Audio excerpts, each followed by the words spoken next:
This field is in motion and approaching the start.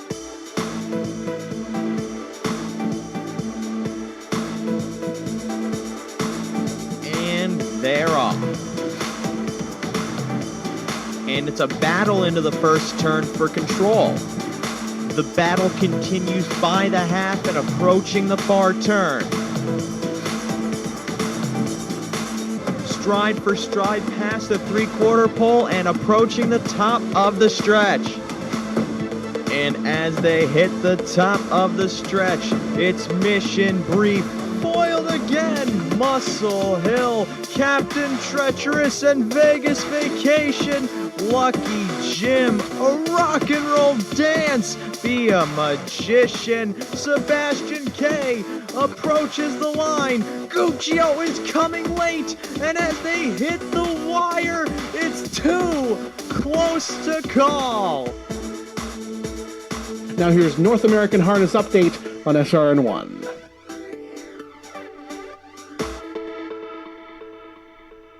You walk down the proverbial road just to find yourself walking down a proverbial road. Why walk down? Why not just walk down a regular road? Why have to go down some sort of metaphor, go down some sort of any avenue of analogy? Why would you go down those kind of things? Those just seem trivial in the grand scheme of what it is we do, at least here, on a somewhat weekly basis, which is scream in our basements, hoping someone is out there listening and, unfortunately, watching. Hi, everybody. Welcome back to the homestead. We're back here in the studio, or as I've so handsomely heard it called, the stew, here on North American Harness Update, joined, of course, by Mike Prebozy, whose face is still, not only because I did not open up the call, there he is, now he should be moving around. You'll see his neck kind of move back and forth. That just shows that he's alive, but also too, not in a no shaking your head way. That's not okay. Mike is hitting on the matter at hand in that there's an imbalance. As you can tell, North American Harness Update is barking dogs. We have an imbalance because there aren't enough barking dogs, but also too there is a missing head in this show, which I can fix that right now. This is the missing head, of course, we are talking about.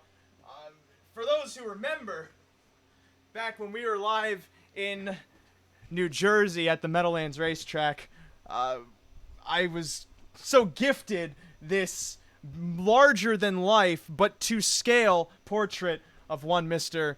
Ox Fenstead that we all said would become a part of the set here on North American Harness Update. So today is the anointing of Aki.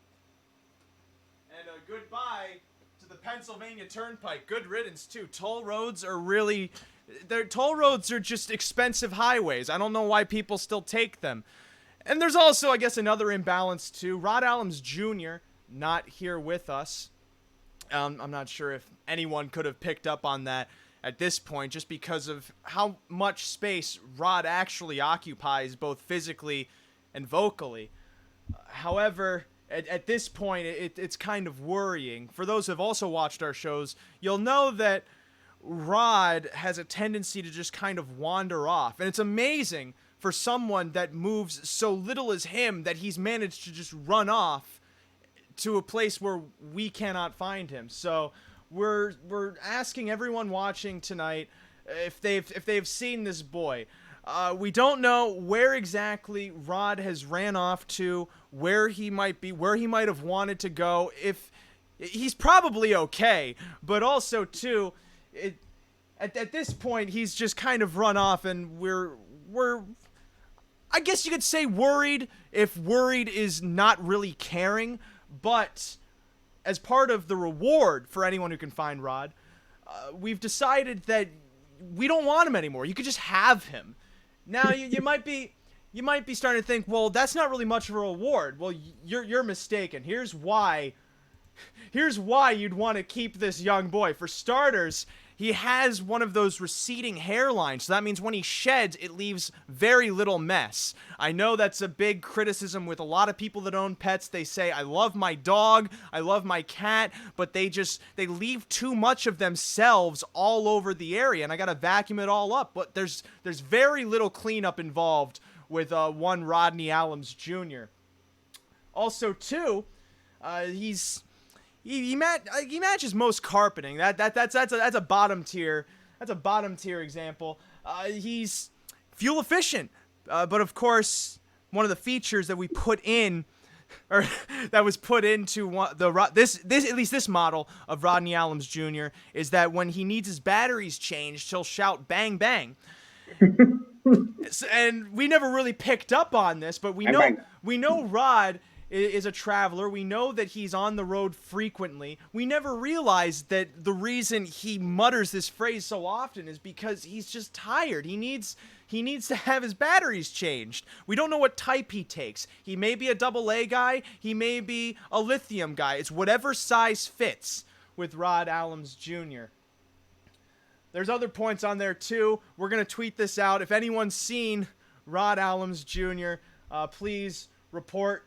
Or not even, don't report, just keep him. We could really care less what happens to him. We assume he's fine. He's just not here for what it is we're going to do tonight. I also hate, it's not hate, I dislike here, Mike, that you see the Ock head behind me, but you can't really see him with how the light from my camera is shooting to my face.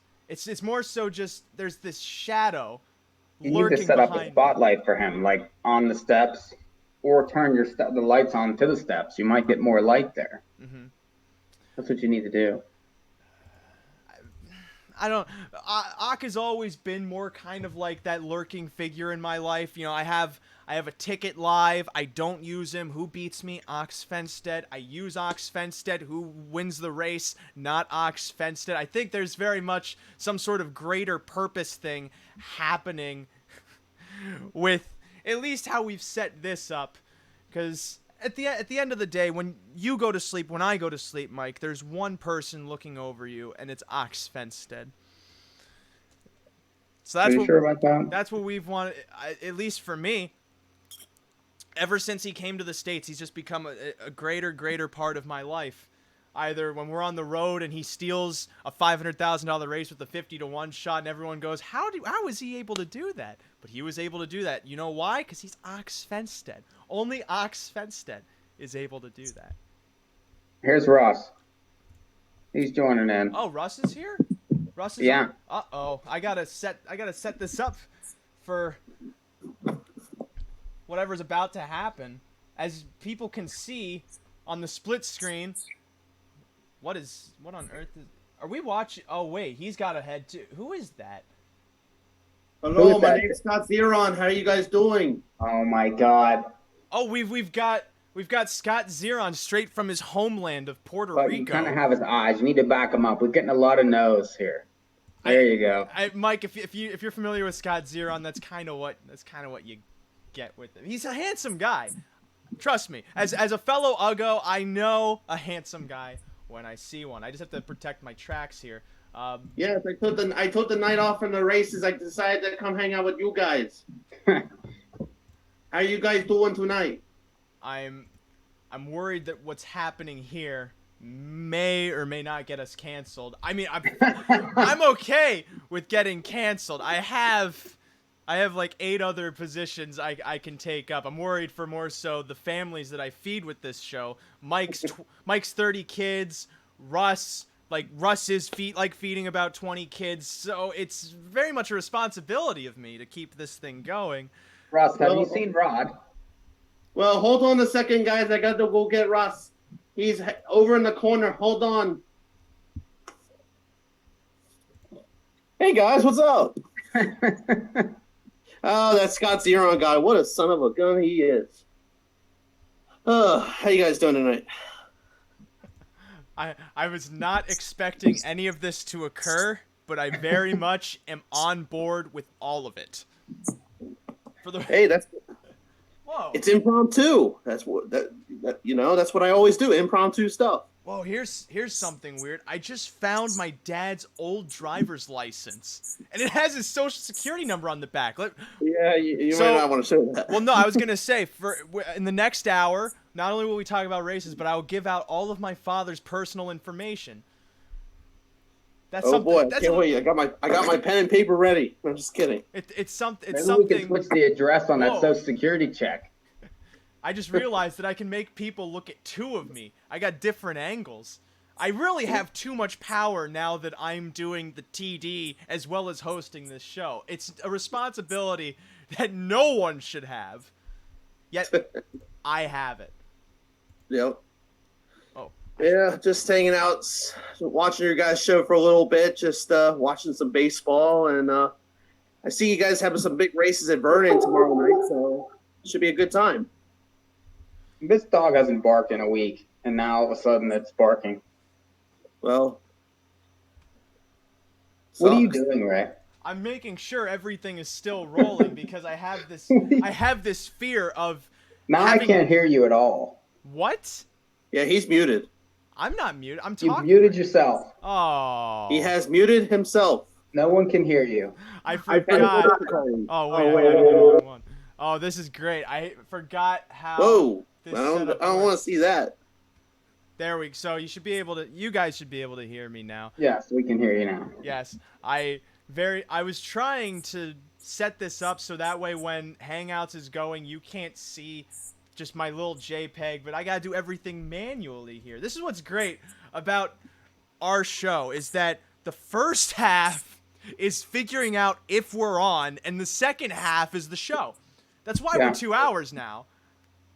We do have always some sort of technical issue. Hey, Sky, what do you think of their technical issues?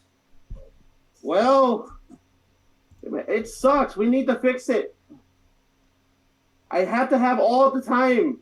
I have to have all the time for the show. This is like the worst Scott Zeron impression also. It sounds like the guy that was doing the announcing on that video.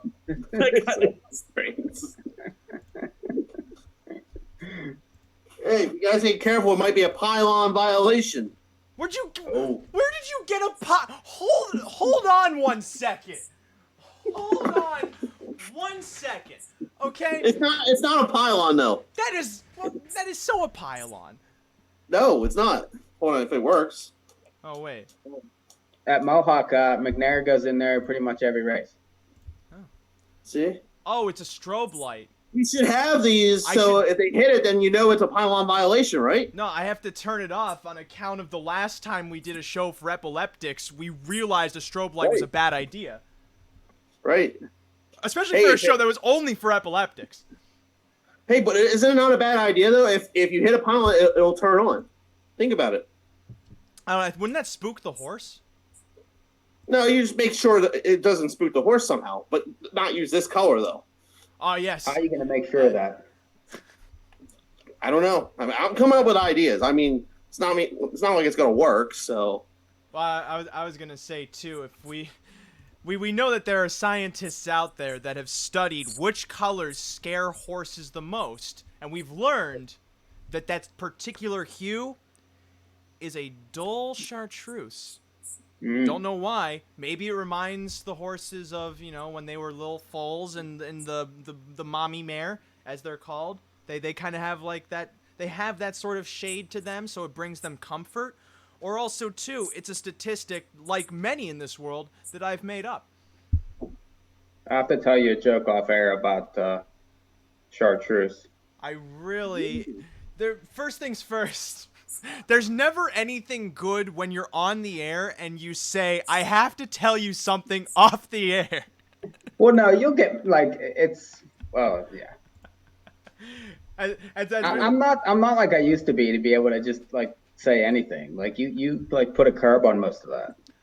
Yeah. Rightfully so, because I've learned that I have to keep my job. Before I was like a little hooligan where I just went, I'll have work everywhere, which is sort of true. But also I have to take responsibility for, like I said, your kids, Russ, who's like your kids. I I hope the people that are watching aren't really interested in racing coverage for at least another 15 minutes, because like he's gonna do his thing for a little while here. Well, Yeah. this is very much a momentous occasion, very much on Yes. on the same level of when Lazarus came back to town, the person. Mm-hmm. I will say this: the fifth race of Woodbine is going off in moments. So if you guys want to get your last wagers in the fifth race, Why would we Yeah. do that? Actually, it's a good race. That I like the 4 though, who's 22-1. I don't even have anything queued to call, but I guess now's a good time to talk about what will happen on this show tonight, aside from, fun. Because the first half of the show will be fun, the second half of the show will be work. We have coverage.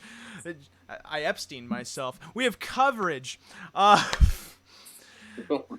late pick 4 from Mohawk Park. There's no guarantee on this sequence. Well, actually, there is one guarantee that it will mostly be chalk. There's a couple of horses. There are a couple of horses in this sequence that will be gargantuan favorites, and by being gargantuan favorites means they have a very high probability of winning that we may not, as handicappers, be able to overcome. Aside from that, that's the live part of the show. Away from the fact that I'm talking to you right now. We'll also preview some racing action for this weekend, because for once, the Zweig Memorial's not on a Friday night. We were preparing for this to be the Zweig Live, but then they moved it to a Saturday. I don't remember if that was always the plan, but now... that was weird. Well, then again, the plan was also, too, for us to be there, but then there were some music festivals that were trying to happen, and a city trying to, keep itself from not having any money. It's worked so far. Yeah. Because now we're not there. You're talking about Woodstock, right? The music, yes. Yeah. Okay. Sounds good. Freaking Yannick is up at Woodbine tonight. How about that? Yeah, he's up there to drive Tall He's Dark up Stranger. to drive that 2-year-old. Yeah, who we'll get to later. We'll get to later. That pick 4 starts in race 7. We should actually talk about that soon then if race 5 is going. Well, it's already just got done. That means race 6 is coming up. We really don't have much time left. Russ, do you have a pick 4 ticket for that? I can make it happen. I can do one on the fly for you guys. Okay, good. If you're just going to hijack this show, you might as well do something. We also have... I'll ask what Scotty C likes in the pick 4 sequence, too. What do you think? Okay. Sounds good. I have at least one piece of advice, Russ, aside from stop doing that voice, which is just you have your phone this way, tilt it this way. Oh, sure. Sorry. Is that better? Nothing changed. Nothing changed? No. Is that good? Again, Russ. So look at me. Your phone is this way, right? Your phone is like this. What in the... Hold on, guys. Can you guys see me okay now? I can see you fine, but what I'm saying is your phone is hot dog, make it hamburger. That's... Oh, God. You gotta talk to Russ in terms he knows. He's familiar with. Now, what I'm Hey, confused you're by... killing me. I'm confused by how this isn't just rotating this. Do you have your screen rotation locked? Yeah. Hold on. That's what's doing it. That's what's Hey, doing it. I'm a handicapper. I'm not a freaking... What the hell else you want from me? Well, I'm not the Pope, but I know a thing or two about... I should not finish that sentence. Did that work or no? Yes. Oh, wait. Did it work?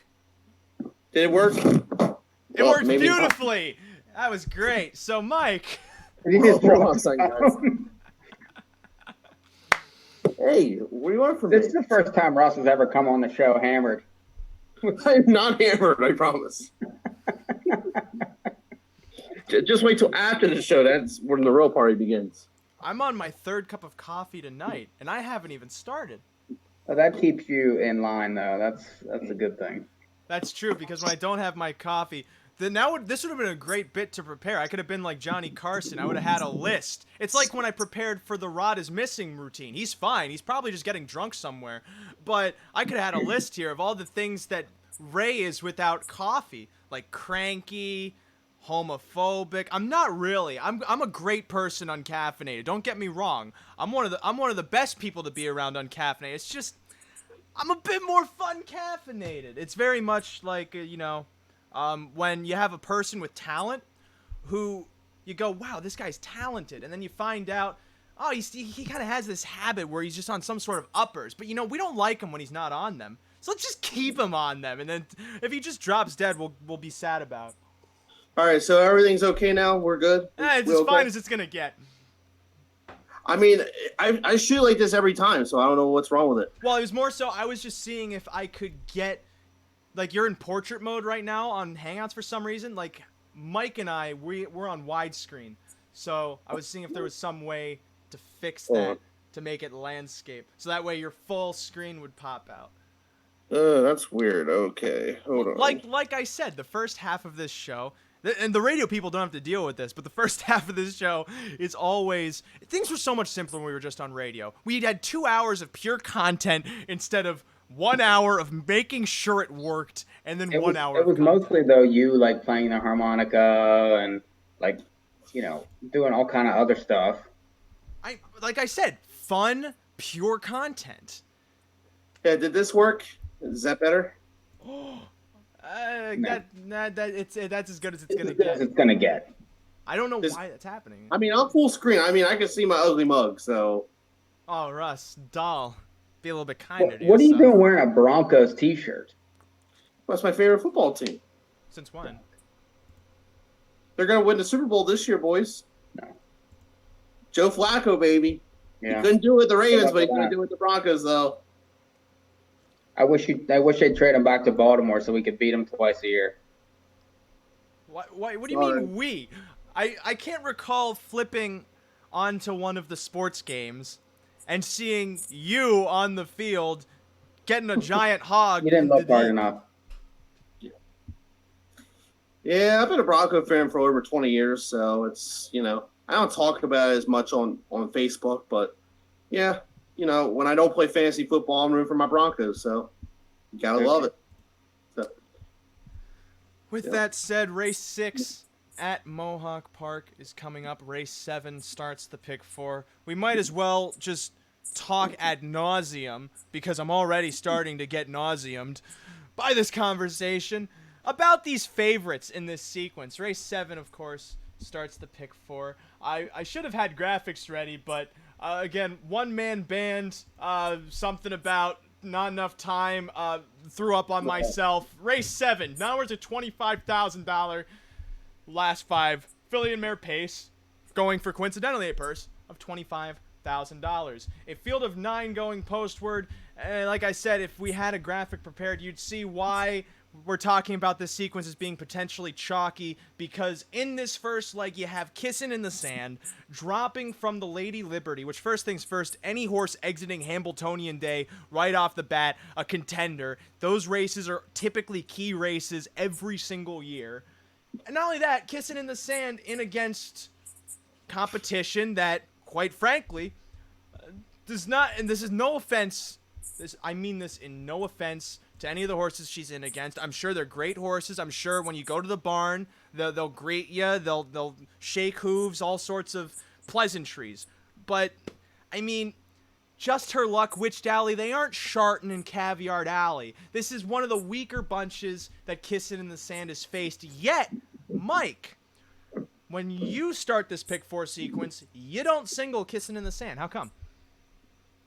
Well, I feel like that I need an alternative to a horse that is going to be probably 3 to 5, and rightfully so. But she's 0 for 9 this year.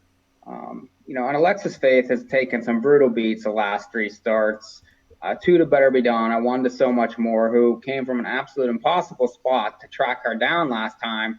And you're actually going to get a little bit of a price on her now, I think, coming off some of those races. And, she has a puncher's chance against a horse like this, especially at this racetrack. Don't let that numbers of 15,000 fool you. Those are legitimate horses that she's been in those last 3 weeks. And prior to that, she was racing in the preferreds. McClure's on now. he drove this horse, 3 starts ago to just miss, and I just feel like that she might have a chance with a trip to catch her.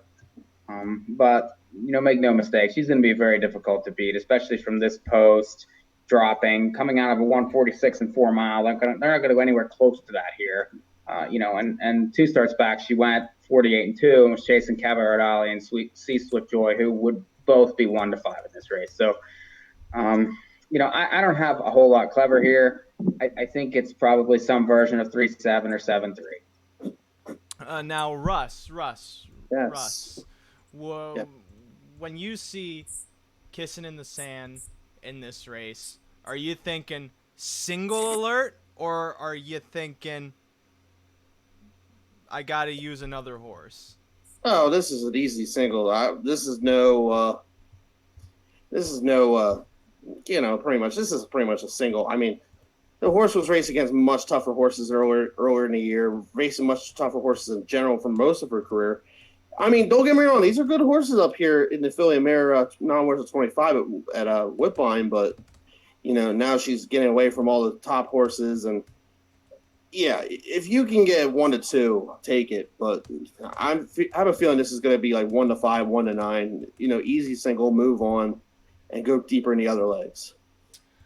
I at least felt that Kissing in the Sand could be a single, yet at the same time, I feel like, Mike, you were kind of in the same wheelhouse, that you gotta open up your ticket to potentially make some sort of money. And since for a 20 center, my ticket's only $3, I thought I was trying to find a horse that seems potentially capable of upsetting, giving the right results. I figured that's why you're on the 7, Alexis Faith. However, I feel more like Cousin Mary has the chance to work out some kind of trip, because I'm assuming Cousin and Mary will show speed. Alexis Faith probably will show speed too, but she can sit a stalking trip in the event that Kissing in the Sand just tries to take them wire to wire. And maybe if for some reason the favorite's short, one of them will be able to pick up the pieces. And to me, Cousin Mary just seems like the more likely mare to do so than Alexis Faith.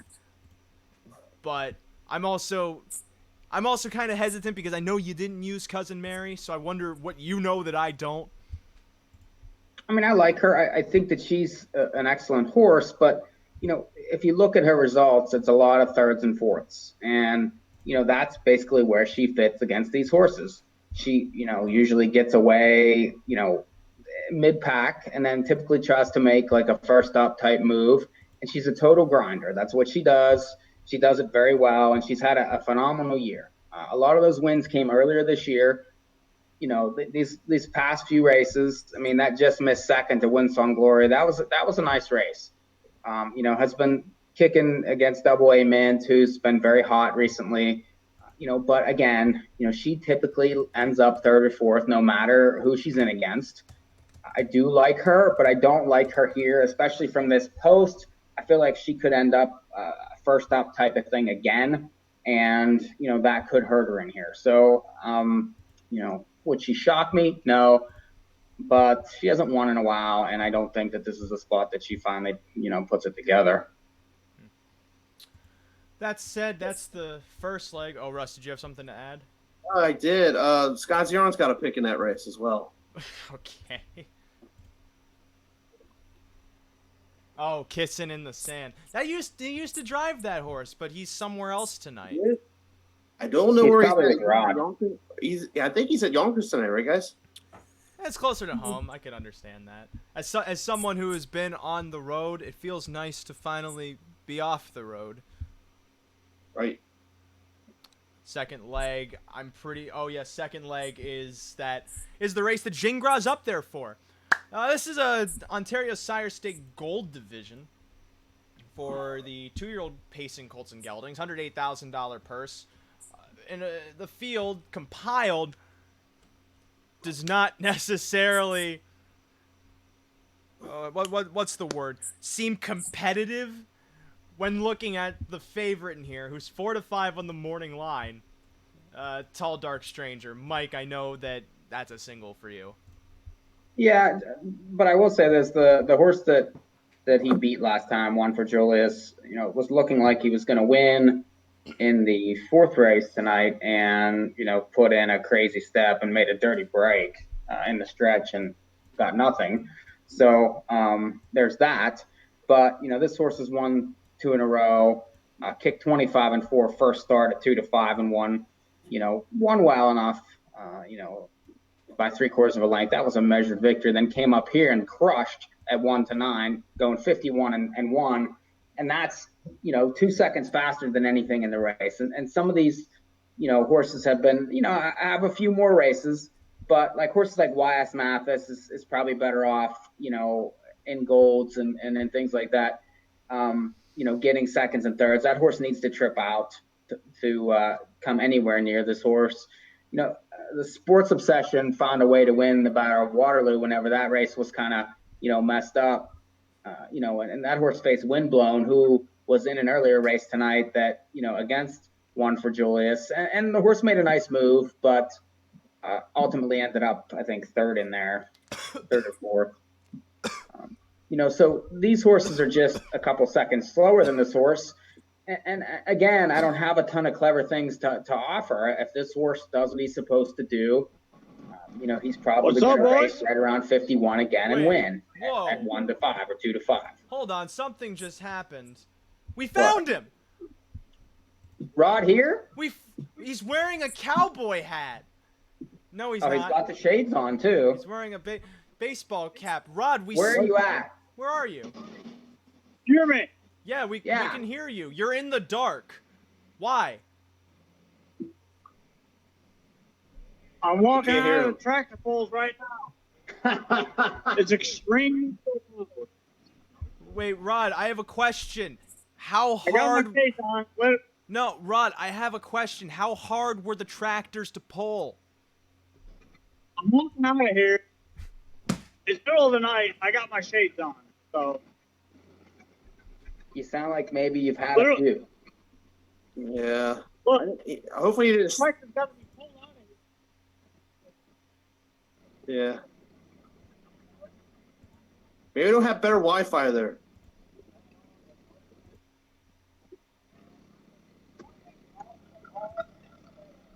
You want? Yeah. I think we lost him. Well, Russ, we lost him a long time You want to ago. talk about horsepower? These guys got serious horsepower.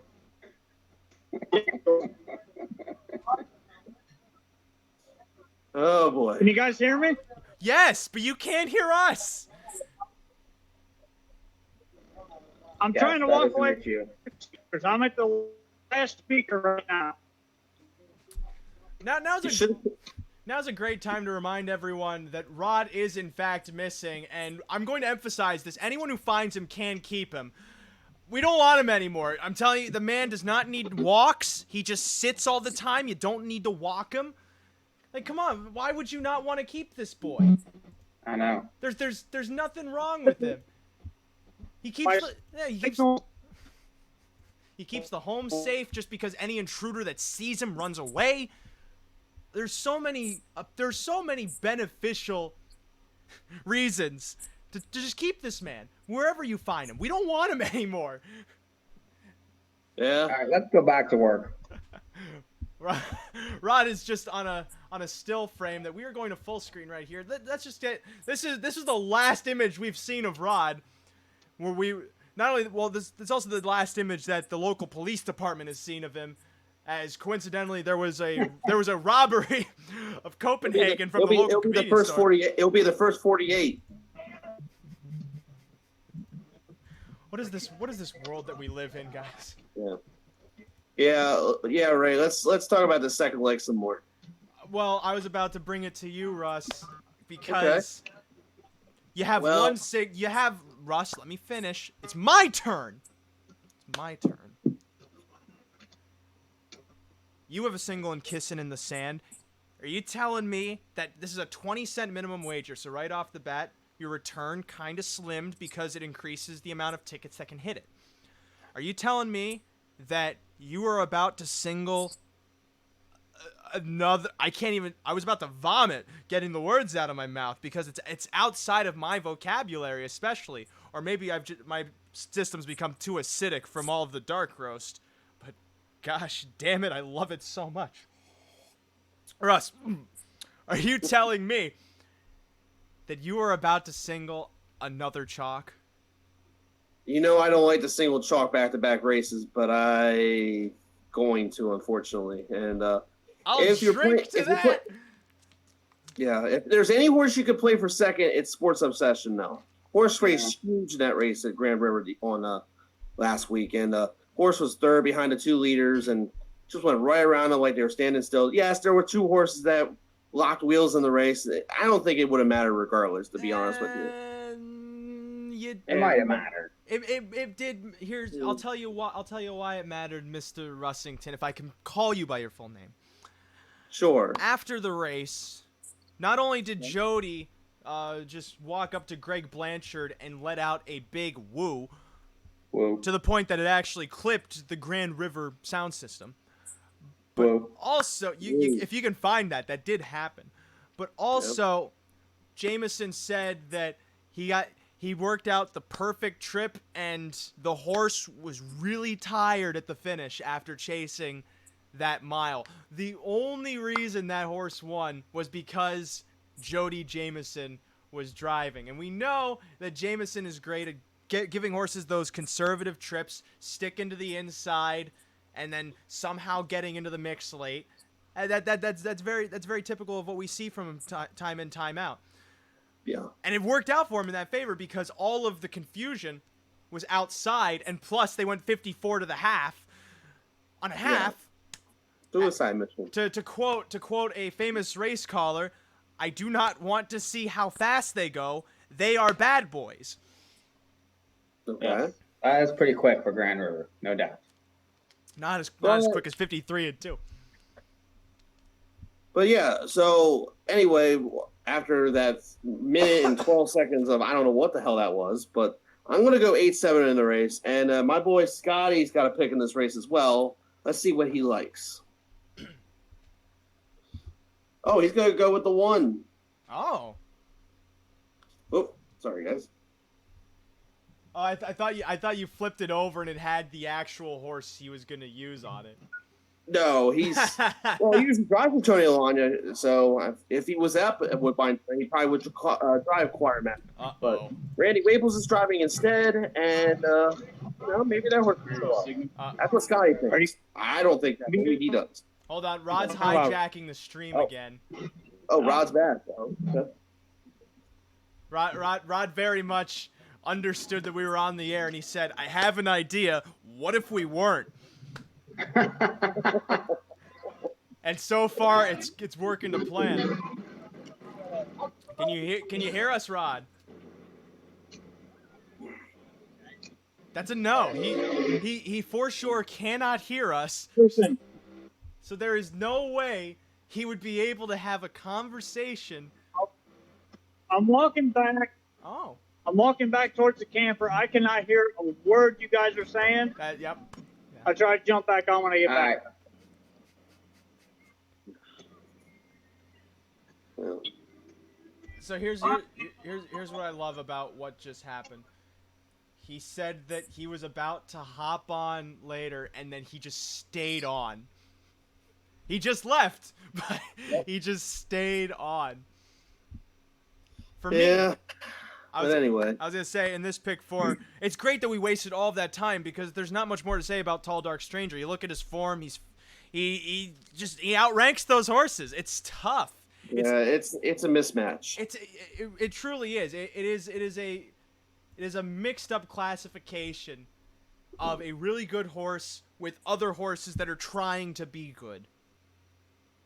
So we move on to the next slide. But it is 2-year-olds, and things can happen. I mean, that horse was a favorite earlier tonight, and I just faced this horse, was just second to him, and got to the stretch, got in front, and decided to put steps in, and it happened. I mean, things happen. It's 2-year-olds. Things can improve. Horses make breaks. So just keep that in mind. Now's a great time too, as we go into the third leg, to say hello to some of the wonderful fans watching from home, including Terry Wilson, of course. He's always watching. He's always watching. I don't know what else there is to possibly watch, though. It's just Young Sheldon reruns on cable TV nowadays. You can't watch TV anymore.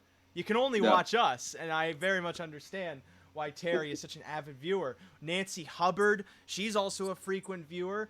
Michael Casagrande saying, hopefully, Rod, we will see you this fall at the Canadian Harness Fantasy League. Wait, the California. Why did I think the C stood for Canadian? I know what it is. And Canadian. It's what we call a Freudian slip in my field.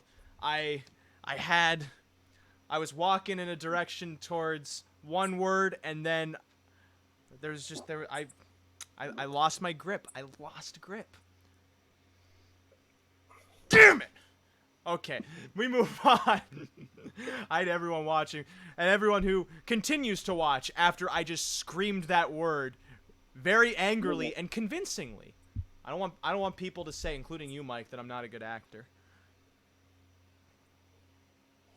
Mike, I'm doing the same thing. I don't even know, man. Yeah, I don't even know.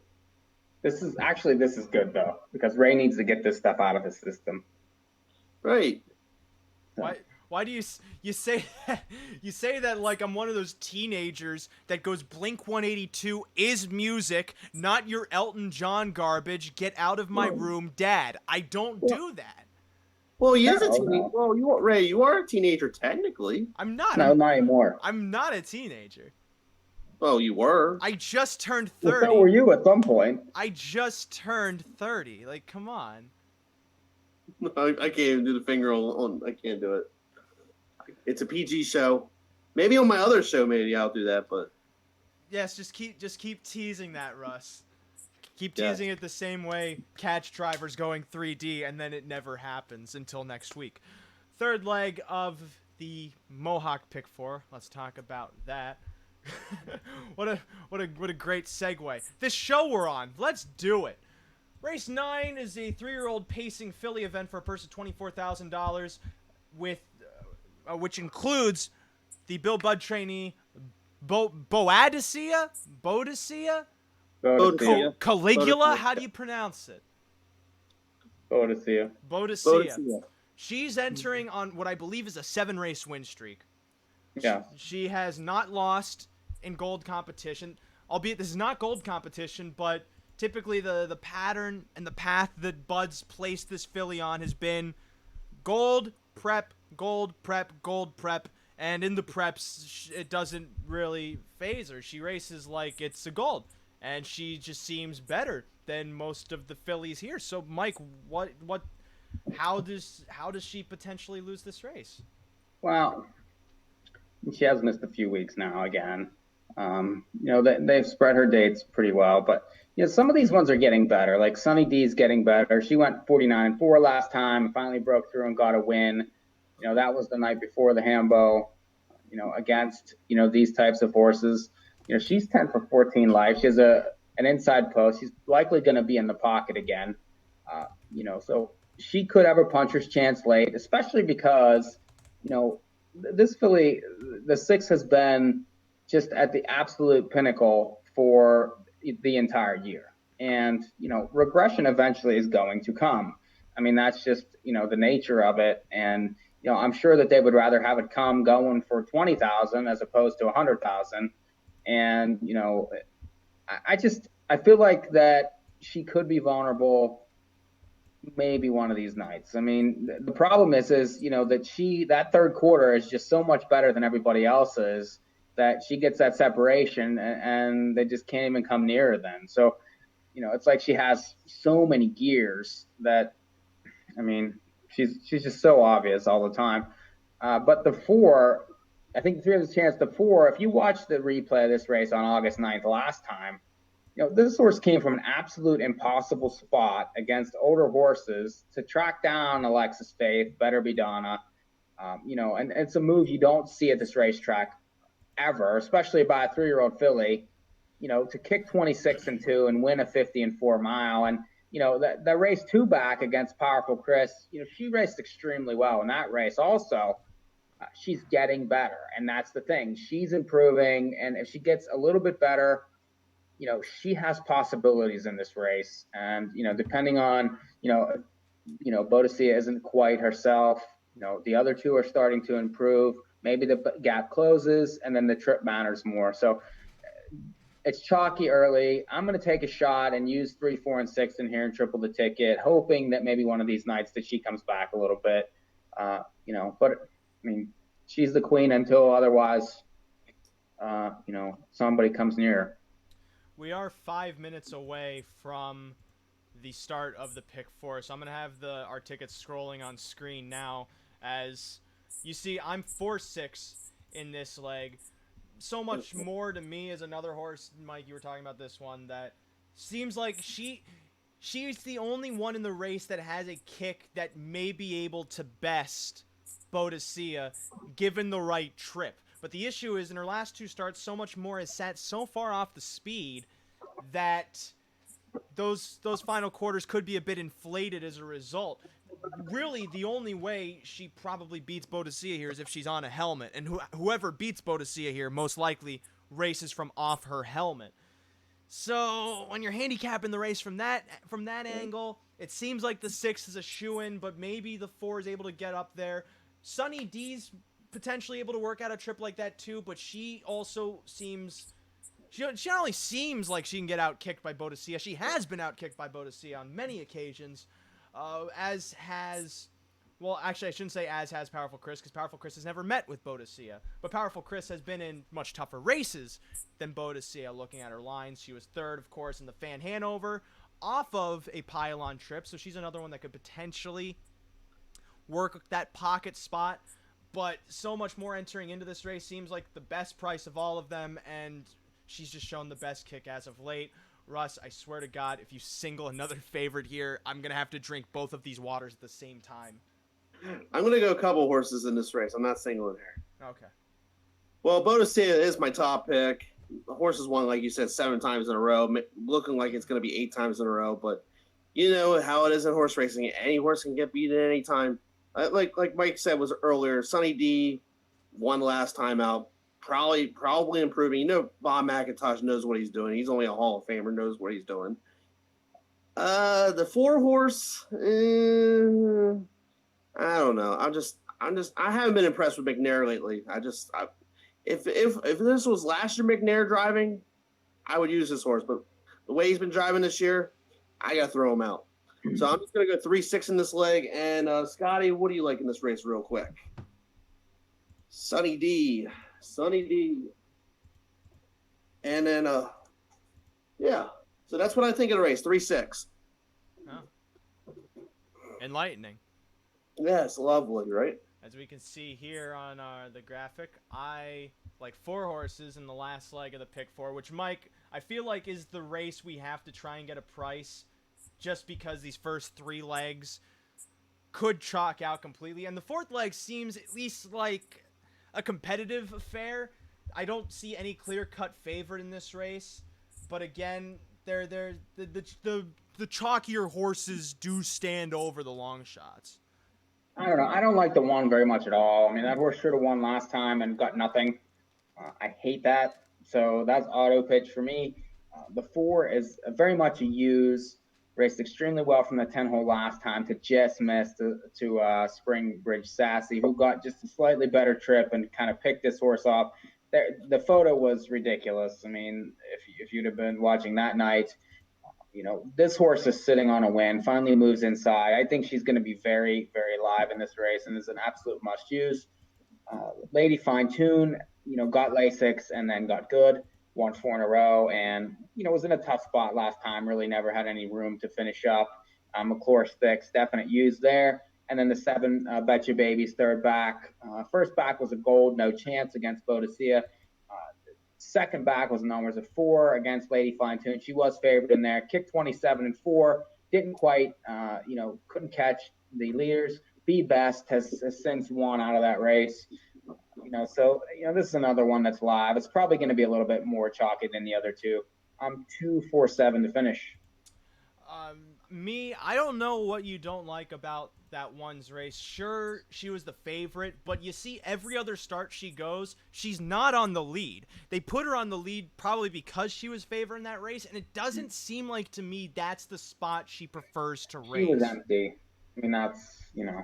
But don't you think that if she's not best off of that trip, that maybe it's worth giving her a second consideration? She's better off a helmet. I would agree with you. She's better off a helmet. If she gets that trip, she will have a better chance to win. I just prefer others. And you got to get a price somewhere. I do understand that. I think Just My Shadow could potentially be a price, especially on the post switch. Raced great from post 10 last out to finish second. She made some sort of sweeping move wide to get second, only by a nose to Springbridge Sassy in that race. Apothic's another one that could potentially play as a price. She parked the mile against against Similar last out. And she ended up finishing 7th there, kind of hung through the stretch.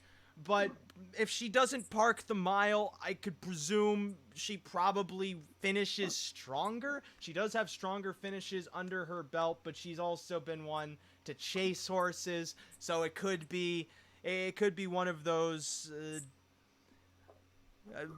for lack of a better term, looks too good to be true kind of things. Betcha Baby raced against Bodicea 2 starts back in that gold division, and then followed with a 3rd place finish as the favorite. Now, sure, she should have probably won that race, but she came off a helmet. She kicked home well enough for me to think, well, maybe I can give her a second chance, especially as she makes her 3rd start off a month layoff. So I was 1, 2, 6, 7 in the final leg of the pick 4. Russ, your numbers as they're parading. Well, I don't love this race whatsoever, so I don't have much of an opinion. If I had to pick one, I would go with Betcha Baby. If you watch the races at Mohawk last night, like I did for the first time in a while, Mark Evers had a horse in the final race with Paul McIntyre driving, and that horse won by just a smidge. So if they won last night, if you use that theory, why can't they win this race? You know what I mean? Why can't they come back and win 2 nights in a row in the final race? So I'm going to use that one. And I'm actually just going to use them all because the ticket's so cheap because I went single with 2 horses. So I'm just going to use them all. So it's going to be like a pick 3. So this is my ticket. 3 with 8 with 3, 6 with all for a 2010 pick 4 for a whopping $4. And then let's see what Scotty's got. Oh, Scotty's got the same horse. So we both agree here. And here's his pick 4 ticket for $1. He's going big. So he is going to go 3 with 1, 8 with 3, 6. Yeah, 3, 6. And then he's singling the 7 horse for a $4 ticket. So I love the production value on here. Russ is invested in Sharpies, paper, very much. The money that we are not the money we are not earning is being put towards good causes. Our tickets are scrolling on screen once more. My 20-cent ticket is 3-8 with 8 with 4-6 with 1-2-6-7. That's $3.20 for 20 cents. Mike's ticket you see there, 3-7 with 8 with 3-4-6 with 2-4-7. That's $3.60. They are 30 seconds to post time. Looking at the board, current favorite at 1-5. The 3 kissing in the sand. Go figure. Cousin Mary, the 8, the second choice at 6-1. Clearly, I was not onto anything creative with that. A little bit of bridge jumping here in the show pool too. If you look, there's 3,700 bet on the show on the 3 in the race. Far more much money to bet to win, but right. Makes more sense to bet in the show pool if you're going to bet all that money to the show. I would. I mean, yeah. No, why bet it to win if you could bet it to show, right? And get the same price. I mean, basically, you're going to get the same price looking at this right now. Right. Meantime, you don't see a lot of bridge jumping up here and these pools. Once in a while, you'll see it, but right. Total pool in the pick 4 exceeding $40,000 as we head back to our radio roots here for the race call of the first leg of the late pick 4 from Woodbine, Mohawk Park. 1-5 favorite, the 3 kissing in the sand. Second choice at 7-1, the 8 Cousin Mary. Third choice at 9-1, the 7 Alexis Faith. Field of 9 swings into the stretch. They are in motion and approaching the start.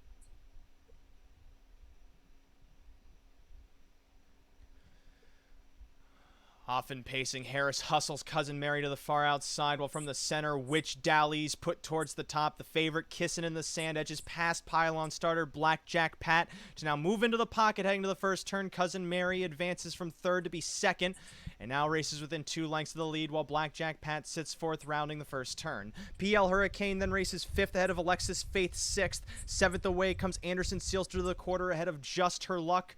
Last of all, then, Hello Love in the back of the pack, 26 seconds the first quarters. Witch Dally leads the field to the backside. Kissing in the sand, out and moving for Jingra to brush towards the top. McNair obliges, takes Witch Dally to second. Cousin Mary, meanwhile, behind the top 2 from third as they pass 3/8. Blackjack Pat then sits fourth, about 3 lengths off the front. Behind her, PL Hurricane races fifth. Sixth, then, Alexis Faith beginning to float outside as Just Her Luck looks for cover past a 54 1/2. 28-1 that second quarter. Blackjack Pat now angles off the cones, rounding the final turn, as does Cousin Mary. Cousin Mary, though, commits. Blackjack Pat locked in as Alexis Faith advances second over. All of them, though, chasing, kissing in the sand. Witch Dally, her closest threat, 2 lengths away. Blackjack Pat moves up into third, then is now Cousin Mary stalls wide from fourth. On her cover, Alexis Faith with about 4.5 lengths to make up, while kissing in the sand edges clear of the field past 3/4 in 1:21 3. They're homeward bound.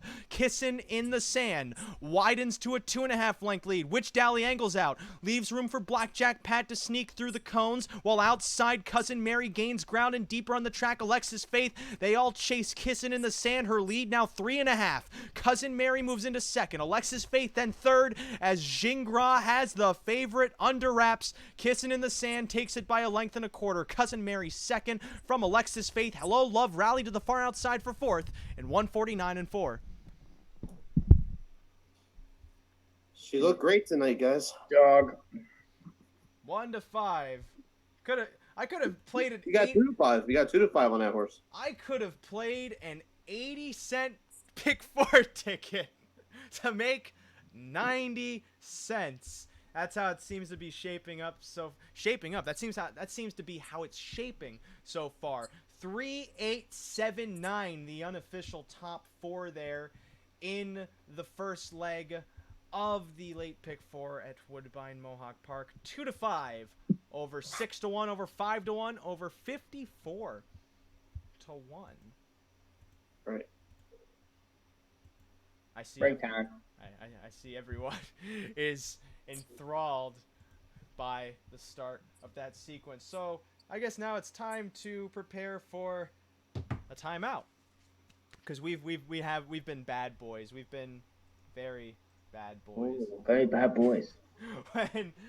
When we come back here, I gotta cue some things up. When we come back here on Belch time, we have previews for racing action this weekend at Running Aces.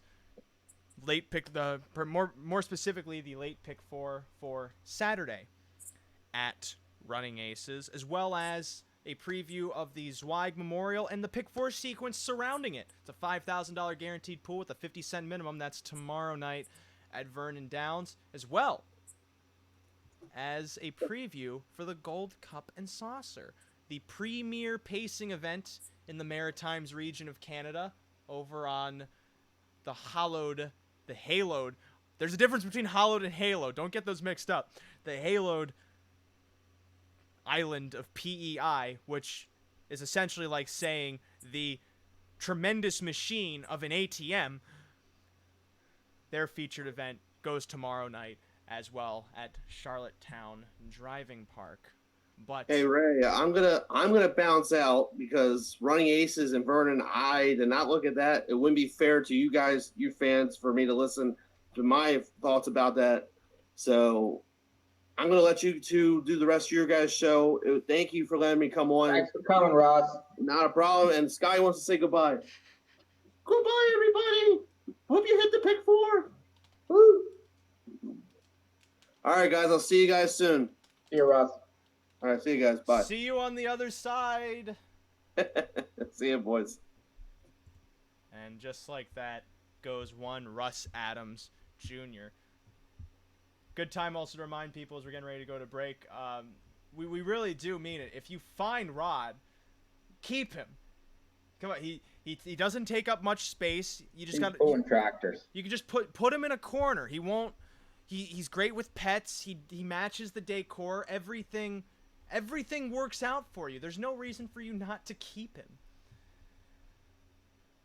Except, actually, there is no except. It's just keep him. We're gonna head on to a timeout on the radio and on the video. So when we come back here on North American Harness Update, we have previews of Pick 4s from Vernon and Running Aces, as well as the final of the Gold Cup and Saucer. You're listening and watching North American Harness Update. Stay tuned for more.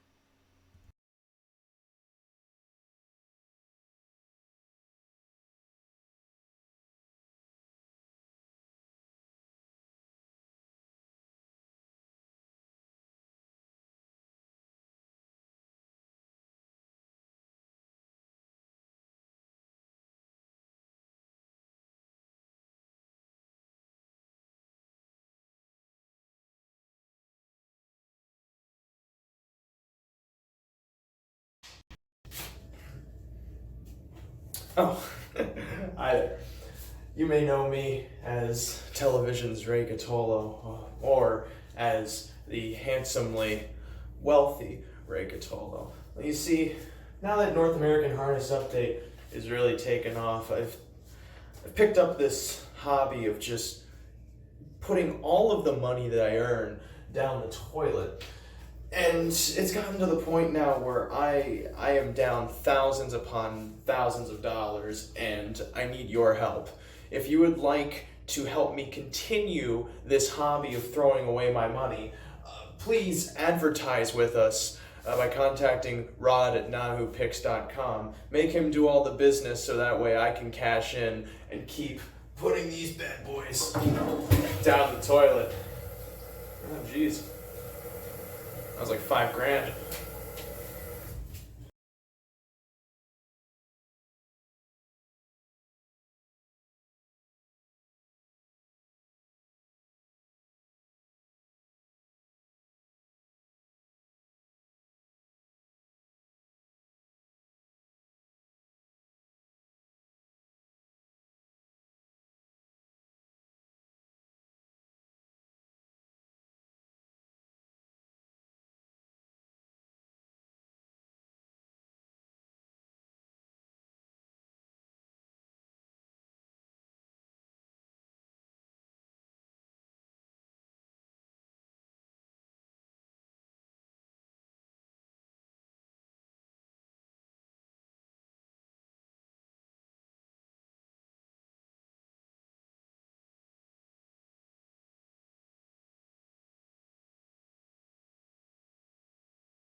now back on both platforms, coming back from a little timeout, a little break-a-rooney, a little snap of the old bones, so to speak, to freshen up, hit the toiletries, powder our faces, all sorts of the goo goo gaga kind of beauty stuff that helps us keep the show going for 2 hours. Although we've recently been entertaining, I at least say we. Mike, who I need to bring back on right now. Oh, he's back now. There's Mike. What were you doing during the break there? What do you mean? What was I doing during the? Were break? you wiping your butt with $20 bills? What were you doing? Oh no! Well, in the little advertising video. Yeah. Oh no! I had that's my habit of just flushing money down a toilet. Oh. It all of a sudden you just popped up and I see you like flushing 20s. It sounds very well. Yeah, that's why we need advertisers, is because I have this terrible habit of just flushing money down a toilet. So why don't we have any? I want to know. Like, why we need more, obviously. Well, that's something that you got to take up with Rod Allums Jr.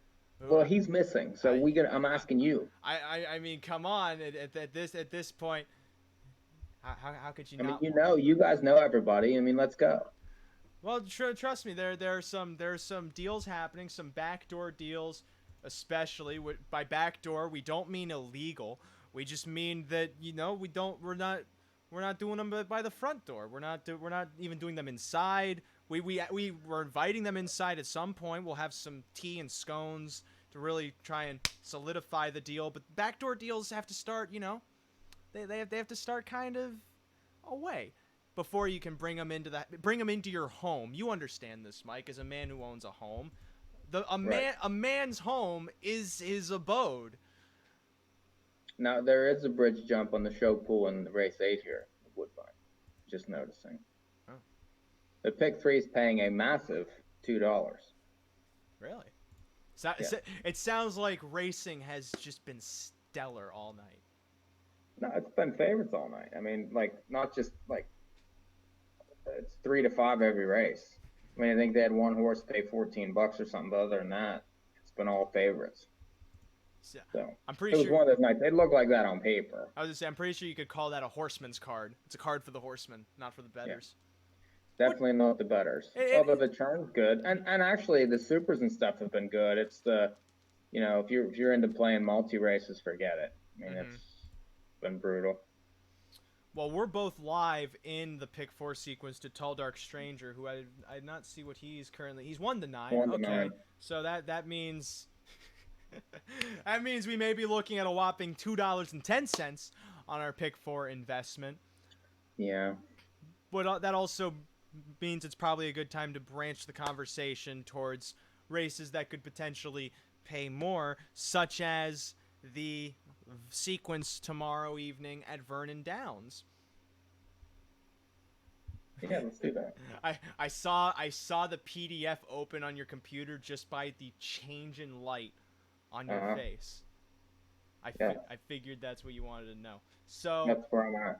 The Vernon pick 4 starts with race 6, the $5,000 guaranteed pool, 50-cent minimum.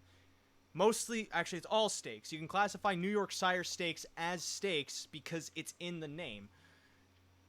Particularly, a division for 2-year-old pacing colts and geldings. It's the first division, going for a purse of $53,000. 7 horses going postward here with the coupled entry of Schnitger's horses.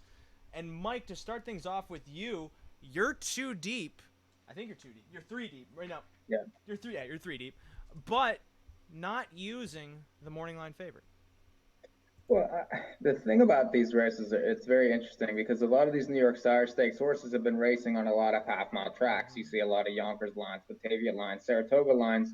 You don't see a lot of big track lines in these horses. So I'm more interested in horses that either drew outside on these half-mile tracks and were against the racetrack, or have, some big track lines for me to go by. So if, looking at that, I'm 3 deep in the first race, and, I'm going to use the entry, Cigars and Port, and Always on the Hunt. And these Schnitger horses are doing very well. The front half of the entry, gets T-Trick there, had outside post at Yonkers, at Batavia, at Saratoga, has won 2 of the first 5 and has made money. So, I'm interested in this horse just getting to the big track because I think that, the horse could benefit from it. If you look back to the Pocono qualifier, I realize that that's, a 5/8 track, but it's still a little bit bigger track, aired by 11 lengths. So that horse is a definite use for me. The 5 Level Up is another one, that had some outside posts, like had the 5 at Batavia, ended up, with an outside trip. Had the 4 at Saratoga, another outside trip. Raced in the, at Yonkers, had the 7-hole in the final and really had no chance whatsoever. So this horse is 0 for 7, but gets a big track now. Moral sticks. You're going to get a price there because everyone's going to bet the 4 who's been inside on half mile tracks and doing well. And then the 6 major bets who, won easy first start at Meadowlands, a mile racetrack, kicked 26, came home in 51 at 21 to 1 to win. And then, won easily at Tioga also. So I think that horse probably is going to take more money. I mean, I would imagine that horse is the second choice in the race, but, especially when you're looking at, Green Shoe on the end of this pick 4, you're going to need to get some prices earlier. I'm 156.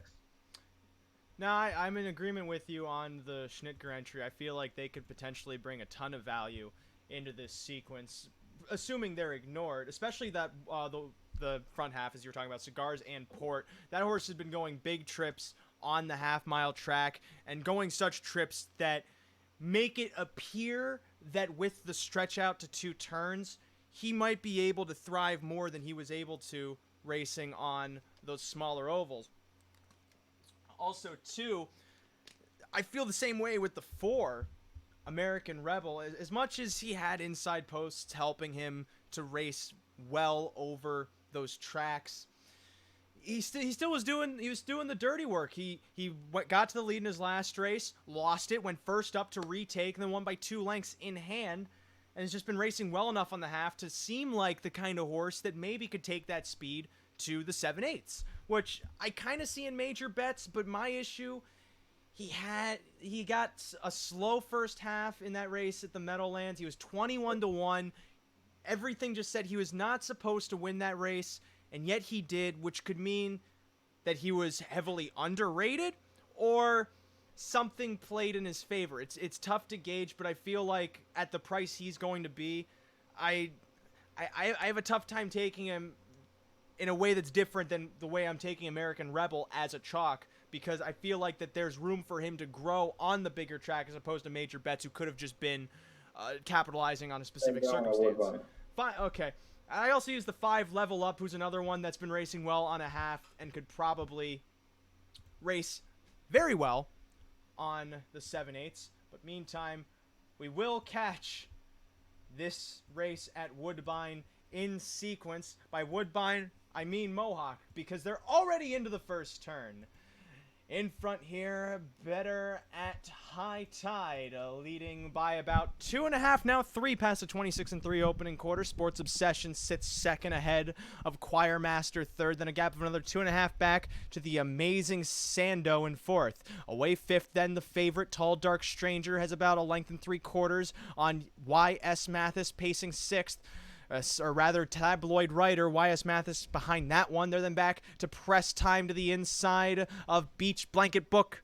And last of all, in the back of the field, rather, that is Beach Blanket Book through a 56 half. Far turn now. Better at High Tide. Leads by a length and a half as Tall Dark Stranger now looms into second, first up to within a length of the lead. Now looming closer to the leader, coming to 3/4. Sports Obsession, a perfect trip for him. Only a length and a half off the front. Then Choir Master's locked by the move of Tabloid Writer, though he gaps cover on the favorite. Third up in the flow, Y.S. Mathis, as now he goes 3 high, past 3/4 in 1:24 as they turn into the stretch. Tall Dark Stranger puts away Better at High Tide, as now pulling pocket comes who was in the pocket? Sports Obsession. He's on the outside of Better at High Tide, but Tall Dark Stranger is kicked away. Tall Dark Stranger ahead now by 3.5. Outside, rallying late, Y.S. Mathis. He cannot take second from Sports Obsession as Tall Dark Stranger coasts home in 1:51.2. It's tough to catch a race mid-sequence. You lose the momentum of all of it. because it's already happening in front of, well, it's not happening in front of you. You're catching it as it's happening. So you don't have the momentum of all of it. And not only that, I was just so excited to talk about why I like the 5 level up at Vernon Downs, and then all of a sudden I have to call a 1 to 5 shot going wire to wire, essentially. Well, not wire to wire, but just crushing that field. Okay. Level up, though. Go back to Vernon. Level up, though. 2 starts back, went first over, finished third. 3 starts back, road cover, finished second. Again, he's been making moves to make it seem like he's a horse that has some sort of ability to offer. It's just he hasn't had the correct surface to express it. So perhaps the 2-turn track is a dose of what he's looking for. 1-4-5 for me then in the first leg of that Vernon pick 4. The second leg, race 7, another division of New York Sire Stakes for the 2-year-old pacing Colts and Geldings. Mike, you're again 3 deep. But to the outside, you have a horse like Groovy Joe. In fact, you have a horse named Groovy Joe, who is 5 for 6 in his career, finished second off in a non-wagering race over at Yonkers. Very much seems like the horse to beat in this race, but do you think that maybe with that outside post that could really do him in? Because otherwise, he's raced great on a half. Yeah, I mean, he's raced really well. It's hard to go against him. And he's had adversity too. I mean, he's had some wide posts, and he's still found a way to win. He's been bet pretty much every time. But he's raced at several different racetracks. I mean, he's won at Monticello, Buffalo, Saratoga, Batavia. He's even won a race at Yonkers too. I mean, that's so the horse is goes anywhere, and outside post, nothing stops him. He's the one to beat. There's no doubt about it. I'm going to try to beat him with a couple other ones, though. The 5, Save Me a Dance. This one has a chance in the race. Was 2-1 in that Yonkers, big final for 120,000, and had a tough trip to just miss. So I like that line there. And the last 2, hasn't raced quite as well, but I think the big track will suit. And I like Morrill getting on here. I like that Harris is training. So the connections there, make me interested. And I'll use that one. And then the 2, Freedom Warrior. This horse made a big move last time from an outside post to Yonkers when impeded early. Prior to that, made a couple breaks and at Batavia. Really probably didn't like that track. The horse has excuses. The last line is what's intriguing. Now Dave Miller gets on, and another one that I'd imagine a lot of money's going to go that outside horse, so could upset with a trip. I was 2-5-7. Aside from the 7, I'm trying to make my office cooler again. I only see one other horse capable of beating the 7 here, assuming that Groovy Joe is able to just get the front from that outside post, which looking at the rest of the field, it's possible. But if not, Splash Brother went a really quick mile over at Yonkers last out. In fact, he went too quick. He ended up finishing second with a 29-4 final quarter, but he posted a first half in 56-1, kicked away from the field to lead by 6 into the final turn until fatigue started to catch up with him faster than Freedom Warrior did.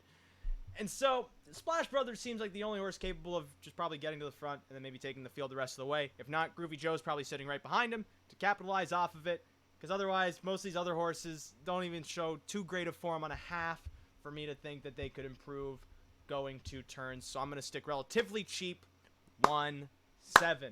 Third leg, the Philly Zweig, or as we call it, the Zweigette, for $135,000. 9 horses going postward. Who calls it the Zweigette? I call it the Zweigette. Why would you not call it the Zweigette? It's the Zweig for fillies.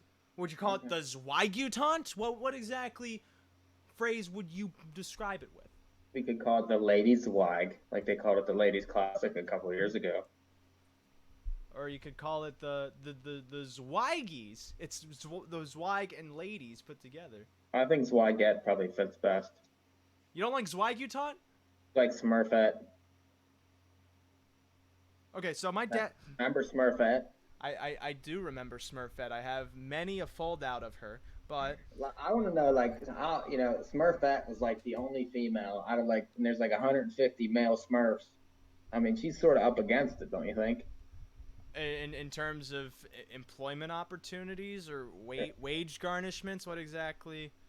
Well, no, I was thinking like other issues, you know, that like the fate of the Smurf race and such.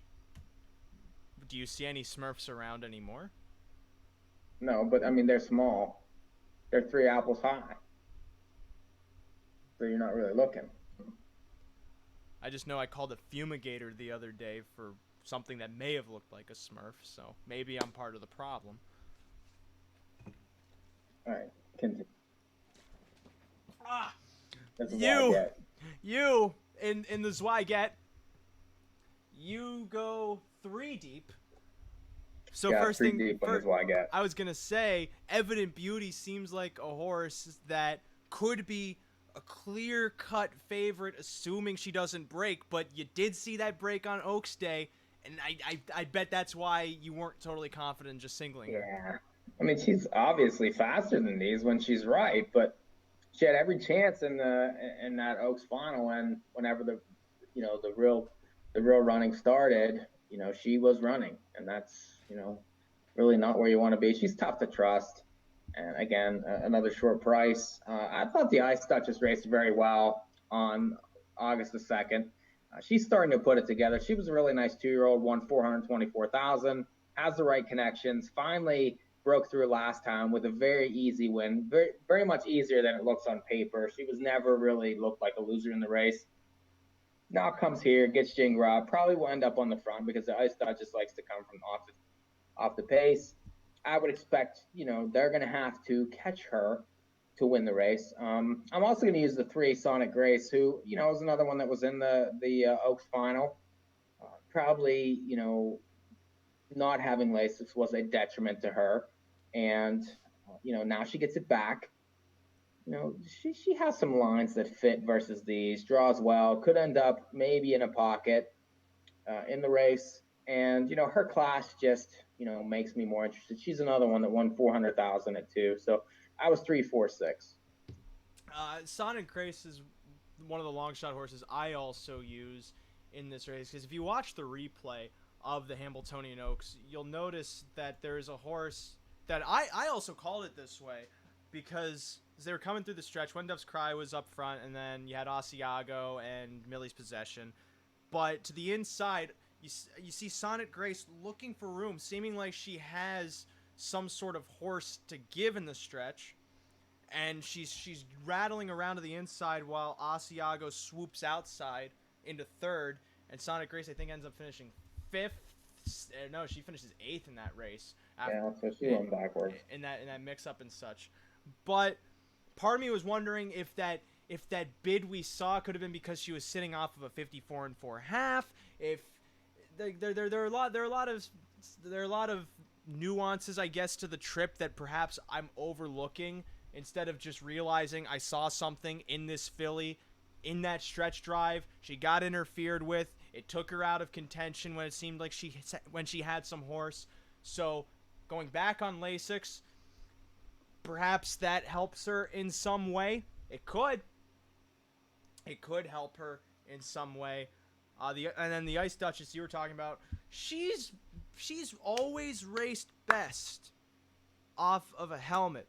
Not just any helmet, off a pocket trip. Because if you remember when she won the Jim Doherty Memorial last year, Johnny Tactor slipped through the inside after sitting at the cones the entire way. She never set the pace or anything of that sort, and that was the race that we all knew her for.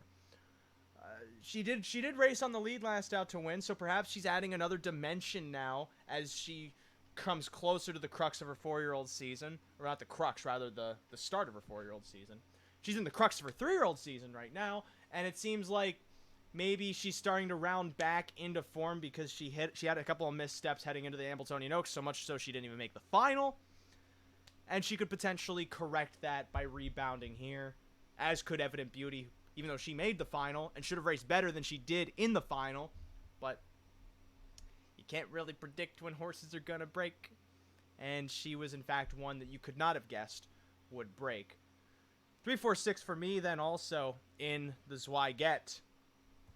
If there's a Zweigette, that can only mean there's a Zweig. $330,000 purse. Green shoe. Green Manalishi, Green Say. His name's not Green Say because Melander doesn't train him. But Marseille here. We have all of the classics. We have all the greatest hits of the 3-year-old division compiled in this race. And Mike, you take 3. Yeah, I mean, Green Shoe's very obvious, but hard to trust. The 2 biggest races so far this year, he has failed to win. Does he have the most talent? Absolutely, he does. But he seems to find a way to get beat for these big money purses. I would imagine that they're not going to mess around too much in here, and he's probably going to win. But I'm going to use 2 others to try to, because everything is going to be alive to him. Green Manalishi, I thought, raced very well on Hambo Day. Won the elimination, grinding to win in a fast mile, and then was first up, in the final, and was right there at the top of the stretch with a live chance. Now he was tired, and they came and swamped him fine, but he draws well here. He's consistent enough. He never makes a break. He's right there all the time, and he's worth using in the race. I think that he has possibilities. He doesn't maybe have the talent that Greenshoe has, but he has more consistency, and and that means something here. So I'm going to use him, and then the 3, Don't Let Him, who I think is another one that is capable of very fast races, but also capable of jumping at any time, similar to what he did in the final. He stands to get a pretty nice trip in the race, I would think. Marseille will be probably close to the front again. I would expect, Green Manalishi to be close, and Don't Let Him probably ends up second over in the race. And that's not a bad place to be, depending on what the, Green Shoe decides to do. If he's not himself. I think Don't Let Him has possibilities just because he has talent. He's lightly raced, and, the track could suit him. I'm 2-3-6 to finish. What about me, Mike? Why don't you use my horse? I don't like him. But can't you see I have a sparkle in my eye? That means that... No, after he won that one race by stealing, no one let him steal anything else with that horse. Are you sure? Yes.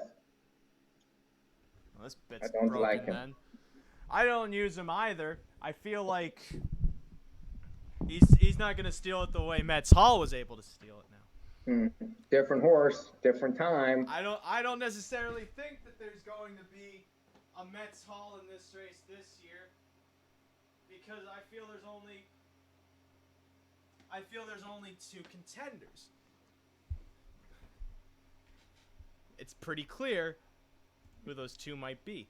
I don't think Don't Let Him's necessarily as great a threat. He could definitely put in a big mile because, like I've said, we see these horses that exit Hambo Day go on. No, not go on. They go to win or be competitive in their next start. Don't Let Him could be that way, and he's never seemed like a horse that was great for 2 heats. He's like we were talking about that day. He's kind of floppily gaited. He's a small horse, not necessarily a horse like Green Manalishi, who's big and looks capable of holding himself for 2 heats. Yet, I still feel Green Manalishi could end up being the better horse in the long run. I don't know how much speed Green Shoe has in his tank. I don't know if he's necessarily this eternal foundry of agility. While Green Manalishi, he always has the grit. He always has the tenacity that I never see Green Shoe have. Green Shoe always just uses his speed, goes down the road, typically. Last time Sears tried to do that, he lost to Hambletonian. But with Green Manalishi, he's always grinding. He's doing some sort of thing. In the Hambletonian final even, he was first over. He looked like he was going to go past, but of course the fatigue of the 2 heats caught up to him potentially. And so, again, it seems like it's the Melanderers. Green Manalishi and Green Shoe in this race. I can't really see myself extrapolating elsewhere. Cantab Fashion maybe improves. Exiting the Hambletonian final, he's lightly raced. He raced well in the first heat, not necessarily great in the final, but he could bounce back off of. He's probably the only price I feel is going to be worth using in this race because Not on the win end, though. I mean, he's not going to win this. no, not on the win end, but in exotics and such, definitely worth considering because he's probably going to go like 10, 15 to 1. Oh, it'll be more than that. Because if Green Shoe's 1 to 9, it inflates the prices on everything. Mm-hmm. And I do feel like he'll be that. I mean, he was 1 to 9 in the Hamiltonian final. Mm-hmm. He's been 1 to 9 pretty much every race. And that's the best I can offer in that race itself. But in the pick 4, I only feel Green Manalishi and what's his face? Green Shoe. He's become what's his face in my mind are the main contenders. So here are our tickets scrolling on screen now. We'll read them off as well. My pick 4 ticket for tomorrow night at Vernon for the $5,000 guarantee goes 145 with 17 with 346 with 26. That's $18. There you see Mike's 156 with 257 with 346 with 236, $40.50. You know, the beauty of that pool is it's you know, it's a guaranteed pool, so there's going to be money in it. If you can beat one or two of those favorites, it's going to pay very, very, very well. Mm-hmm. Because I mean, a lot of the money is going to be around those favorites there. So, you know, I don't mind taking a $40 shot in that pool, knowing that I could cash for $20.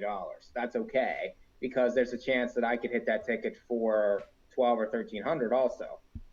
So, I mean, you know, for those wondering, keep that in mind. For those wondering too, there's a race delay for the 9th at Mohawk. Yeah, one's in the paddock. Lovely Donna went back to the paddock for some sort of equipment repair. Meantime, we can allude to the fact that we will talk about the pick 4 at Running Aces tomorrow night's sequence, the Saturday, August 17th sequence, 50-cent minimum, covers races 5 through 8. First leg of the sequence is a non-winners of $2 or $20,000 lifetime as I keep an eye. We got time to talk about this first leg at the very least. Got numbers of 2 or 3, going for a purse of $6,800 in race 5, start of the pick 4 tomorrow night at Running Aces. I was surprised, Mike, to see how you open up your ticket because you take the outside 3 in this first leg. Yeah, I think they're pretty obvious. You know, I think we're very familiar with the 6 in the race. I mean, that was Rod's horse before he sold it that won last time. You know, now that horse goes to a 20% barn. Wiseman drove last time. The horse raced well. I would expect him to race well again. I think he has a big chance in the race. You know, the 5 Lakota Law did get a perfect trip last time, but, you know, looks faster than most of these. And what I would expect is going to be up close early. I mean, a lot of these horses on the inside really don't like to leave the gate. So I would expect that this horse is going to be close. And then the 7, Selma O'Brien, this horse, you know, raced really well, I thought, in that numbers of 1. Was inside, but did get a trip. You know, but this horse is 5 for 16 lifetime. And, you know, horses that like to win make me interested. And horses that show up at a place and win right off the bat also make me interested. You know, this horse's flash speed could be improving, and it's probably better than most of these in here already. So 5, 6, 7 to start. And all of that's very unusual for you because I know you as someone that if you see a horse win off a perfect trip, you aren't necessarily that big a fan of them. The 6 had a perfect trip. The 7 had a perfect trip. The 5 had a perfect trip. Which I also... But everything else in the race is so bad. I was going to say... I mean, I hate to say that, but it's true that they're, you know, the horses that are actually contending and racing well, I'm more interested in, despite their perfect trip winnings. But like with the 6 and 7, what sways me away from them is the fact that they're moving up in class. They were racing in non-winners of 1 and 2, and now they have outside posts. Lakota Law, I could at least understand because she could get that perfect trip again from this spot, and she already won against this group. But there were 2 other horses in this race I felt had a much better shot, both on post and also ability. Birth of a Nation 1, starting from post 3, she'll have speed to put herself into the race. She's had a problem where she's typically giving pursuit to other horses. She finished 3rd to Lakota Law last out off of a pylon trip. Start before that, had a pocket trip, could not do anything else, ended up finishing 3rd. And then the start before that, led for most of the way, finished 2nd. So she has issues of her own, but it seems like she's also in against tougher horses. Like 2 starts back, she was in against Trump Train who races... I think, yeah, Trump Train's been racing very well on the Aces circuit as of late. that's just one example here with this one. And she ultimately, she's just going to be in the right place at potentially the right time. But I do recognize that her late kick could be problematic. And I'm also surprised you don't like Great Faith. This horse shipped from Indiana last out, went first over at 12-1. So right off the bat, you know that this horse has something. Did finish 5th on that move, but now gets a better post, likely gets a better trip. And with those two alone, at 12-1 on the morning line, I don't think he's going to be that price. And also, too, if he is, then I'd bet that horse to win in this race, because he's the only horse that made any sort of noteworthy move in his last few starts, aside from Nurse Natty. But when Nurse Natty last won, that was against non-winners of 1, and she hasn't necessarily raced well against non-winners of 2 as of late. So I'm 1-3-5 in that first leg. The 6 and the 7. I could see the 1. I get the 1. Mm-hmm. I might add the 1 to my ticket, actually. I'm going to add him right now. Okay, well, you won't see that represented in the graphics, which we can have scroll on screen right now, as we talk about the second leg of this sequence, race number 6. Claiming condition for non-winners of 5 and 6, purse of $7,600.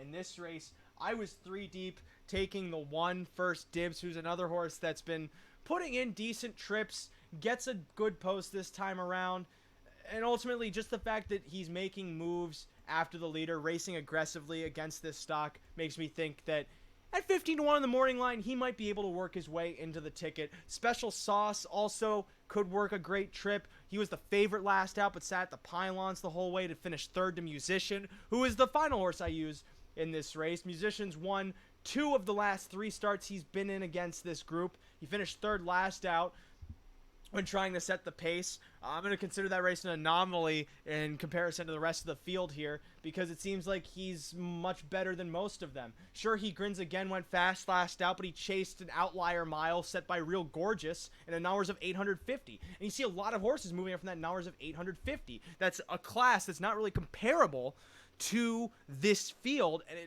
it's not only comparable just because it's a different number, but also because it's the bottom level, and these aren't bottom level horses. So I tried to find the 3 horses that have at least raced somewhat decently against this group or similar, and those 3 are the 1, 3, and 8.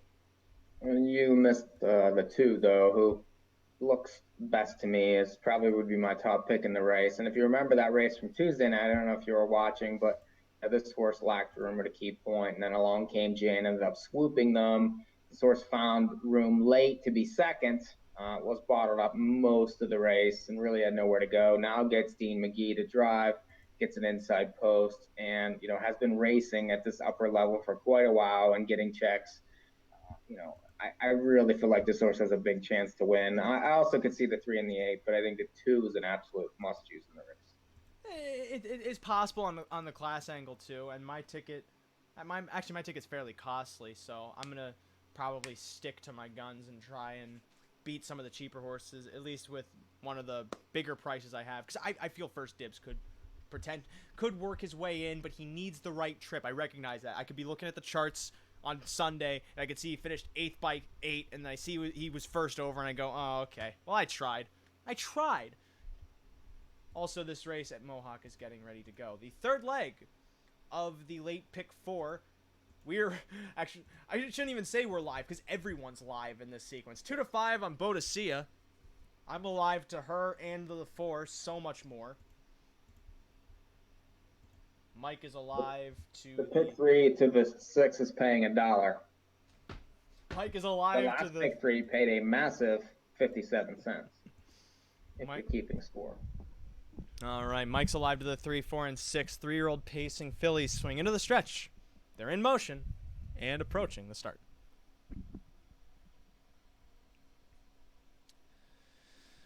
Often pacing. That's Incredible, pushes from the inside for the top. Alongside her comes Sunny D, far outside Bodicea.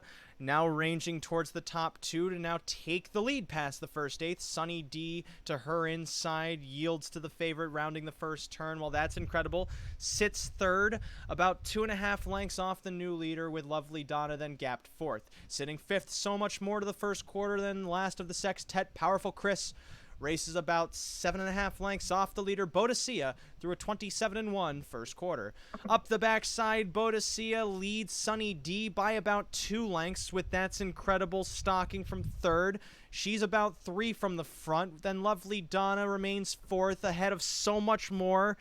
And Powerful Chris looking for cover from the back as no one's made the move overland to try and chase Boadicea. The decisive favorite at 3-5, shown the whip to a 55 4/2, 28-3 that second quarter. She now extends slightly before Sunny D tightens from the pocket and rounding the final turn.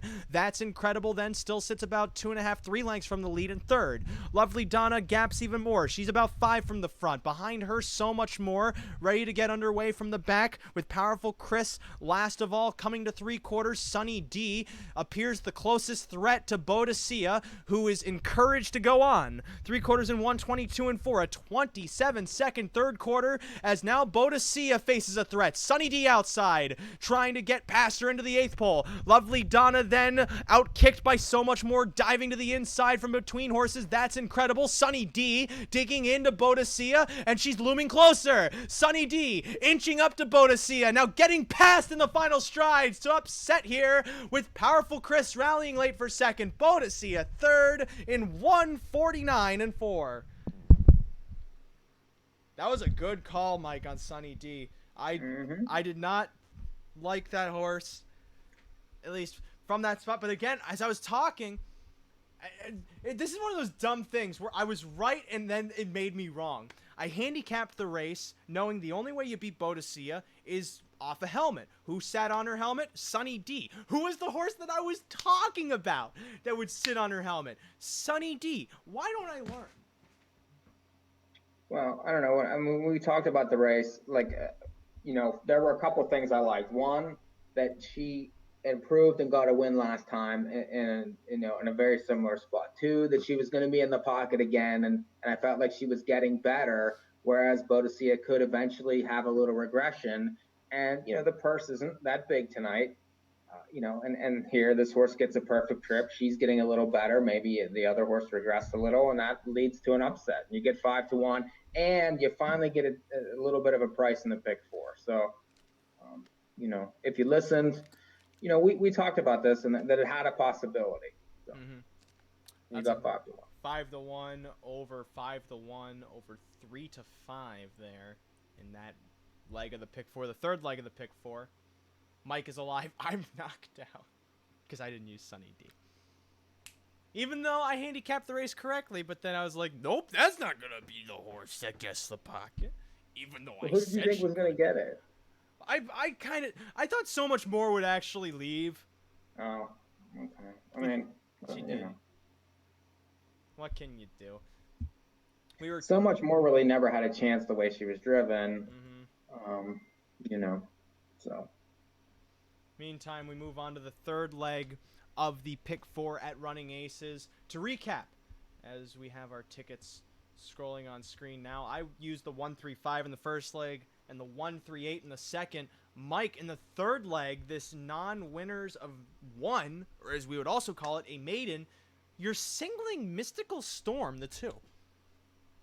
Yeah, if you watch the replay of this race, that this horse raced last time, raced extremely well, coming back to aces here, off a decent qualifier, had the 8-hole, and really wasn't put into play until late and was flying at them, in a fast race for the level, and now gets a much better post, is second back. I would expect this horse is going to be favored and is going to take a lot of beating in the race. I don't really see anything else that, if you watch that race too, Wind, Sun, and Fire was never comfortable, ended up, on a line and had to go the outside after getting the front. This horse has a lot of issues, and, a lot of these other ones, even Geometry 2 had a perfect trip in that race to get second. That horse is 0 for 16.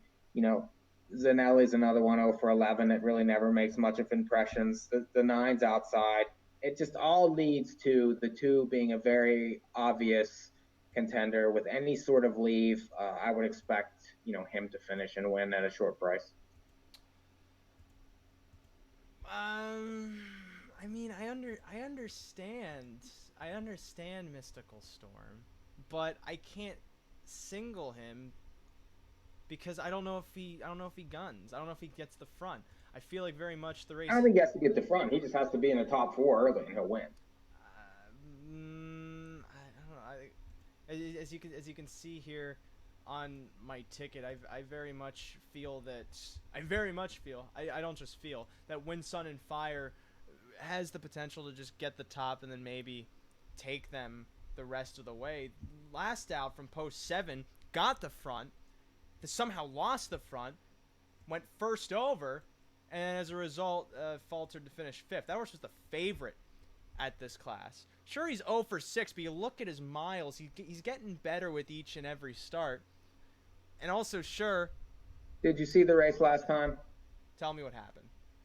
Okay, so he got the front, but then the horse was on a line and, kind of went to the 2 path and was uncontrollable. The horse went up the inside on him and he ended up too wide around the turn, and then he completely lost it and around the turn and was in the middle of the racetrack. So you can't see that on the chart, but if you watch that race, that's what happened to this horse. So do you think then maybe with a potential equipment change that maybe that makes him a bit better in this? My problem with him is when we were there, I liked this horse and really, got the front, should have won, didn't. Mm-hmm. Then, the time after that had a fairly easy trip on the front and kicked home 31 and got nothing. Then rode the pocket the whole way and, still never made any impression late. This horse has issues and, can he win? I guess, but I don't want anything to do with him, especially off that last line. Could he turn it around? Maybe, but I did not like what I saw last time. I just didn't like it. I ultimately don't really like what else is in this race, and I don't feel confident too singling a horse in a maiden, especially. Sure, Mystical Storm raced great last out, but there's got to be something more here to this race. And Winston, everything else is just so bad that I don't feel like doubling the ticket. It really makes a lot of sense when I don't like the 5 who had a perfect last time. I don't like, Wind, Sun, and Fire at all. I'm completely against him, and the 8 and the 9 aren't going to win from out there. So, I mean, I don't know. I don't know what your thoughts are, but the 8 didn't improve with Lasix at all and is now in the 8 hole again. The 9, is consistent enough, but now is moving outside and really is probably 3rd or 4th best from out there and gets another driver change. Who do you take in the race if not the 2? Who at least has some sort of potential on the come to improve off that last race after being off for a couple months. I'm looking at the horses through the field again. So this is probably my 8th pass or something of this race. I'm looking at Geometry 2 now. This is the 5 horse who sat off the speed, kicked home almost as well as Mystical Storm. It just doesn't look as great because Mystical Storm was 8th by 12 at the quarter, and Geometry 2 was 6th by 7. But the horse still appeared live enough to make it seem like she's improving. She got a perfect drive, and I mean absolute stone cold perfect. How could she not get that again? She might, but I still prefer the potential for the 2 to improve over the 5 to get an absolute perfect drive again and is 0 for 16. I like this horse better than the other ones outside. I will say that. If I was playing exactas and things, I would probably use the 5. For me, I just have a hard time singling the 2 in this race, especially with all that could potentially go on. And I could very well also be wrong. I'm accepting of that. My thought though is if I don't single the 2, I have to use them all because I can't stand anything else. So the potential for chaos is very large if the 2 doesn't win the race. And that could set the last race to be a gargantuous payoff leg. Actually, not really. There's 2 real decisive horses. I'm surprised you don't use one of them.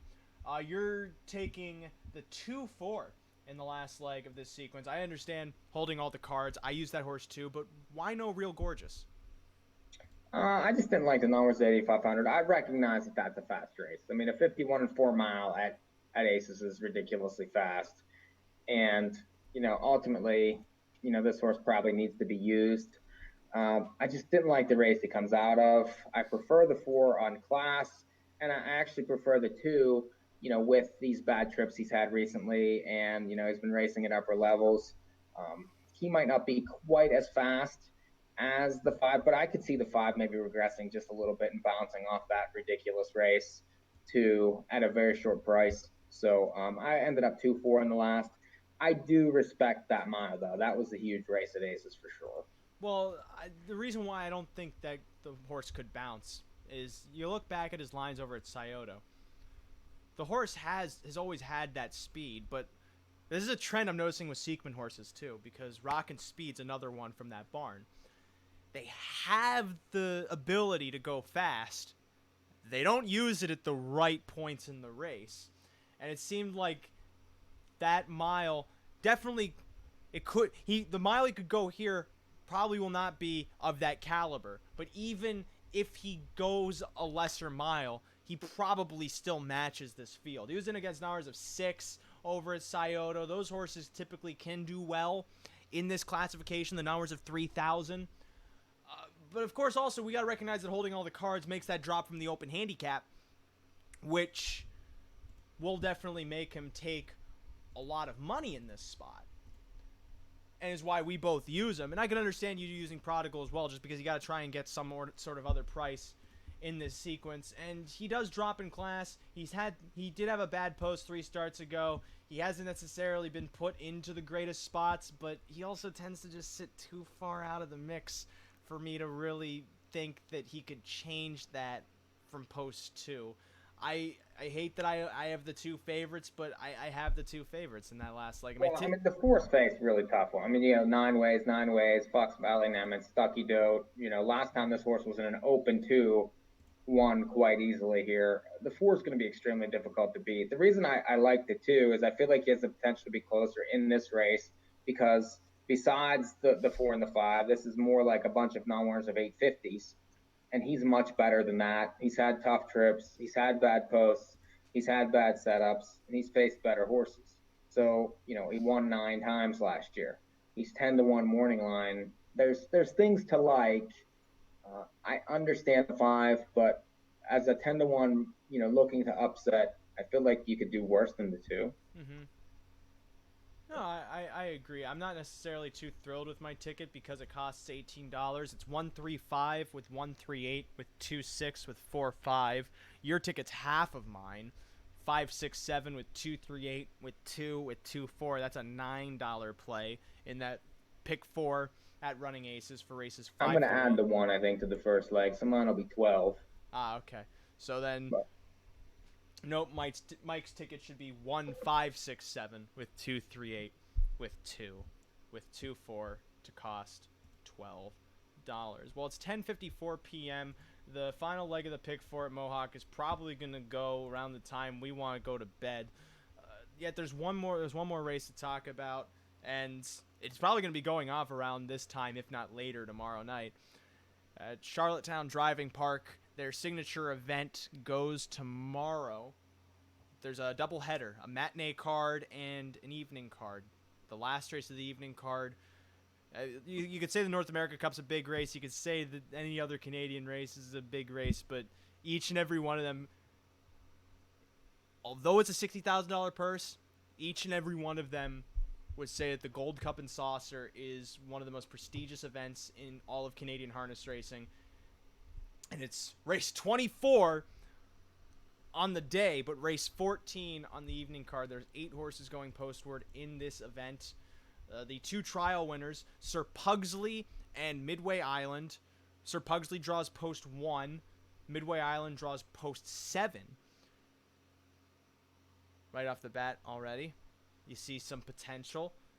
Last year, or the defending champion, I think Rose Run Quest won this race last year. I don't remember who won this race last year now. Oh, Somewhere Fancy, idiot. Somewhere Fancy's the defending champ. He has post 4 in this race. He finished second in his cup trial to Midway Island, set the pace the whole way as the even money favorite, but then could not finish the mile as a result from the pocket sitter. Mike, we were talking about this a bit earlier. you were looking at the 1 Allard entrant, the 3 Bet on Brett, but I see that line. The horse sat a perfect trip the whole way, didn't get passed. Do you really think that the driver change could be that impactful? Yeah, I mean, I do because, for one, that was an elimination type race. So, now you get Wah. I could see him being closer for sure. And, he could end up in the pocket maybe in the race to, maybe somewhere fancy who also gets a driver change, if they decide to leave with that one. So, and you're going to get a price on this horse too. Mm-hmm. And, I like the fact that, Wah gets on. He definitely injects a lot of speed into horses.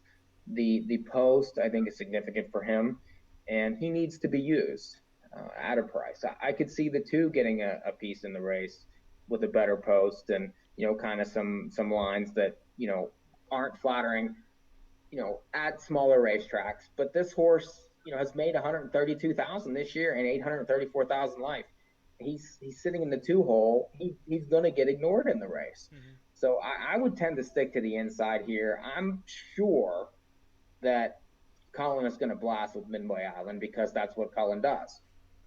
He hammers everything, but he's not going to get an easy trip in here, Mm-hmm. especially with a lot of the speed inside him. I like the 2, 3, 4 in the race. I think that if you're going to, there's going to be an upsetter. It's going to come from those inside horses, especially off that line from the 2 last time. He could get a perfect setup in here and come flying at him. And that was the horse I was mentioning to you for Ron Cushing that could just end up being in the right place at the right time. But Sir Pugsley could also work out that kind of trip as well. He won off of a pylon trip at 15-1 in his trial.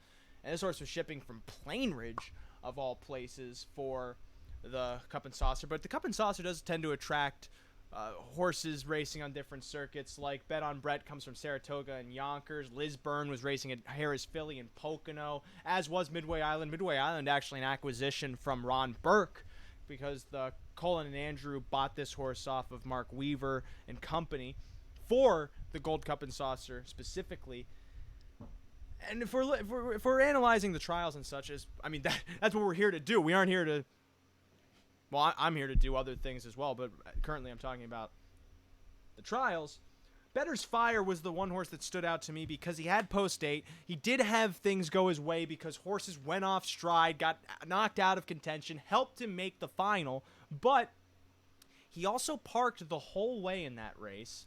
Finished third by 5 lengths. He was admittedly in a best of rest kind of situation, but from that post, I imagine that's what you'd expect. And him, along with Lisburn, were the only 2 horses that finished in ways out of the ordinary, in ways that were much stronger than anticipated. Lisburn gained ground on Sir Pugsley to finish 4th of the 27 and change final quarter to make me think, well, if this horse gets into a flow, could he come through the center of the course to win?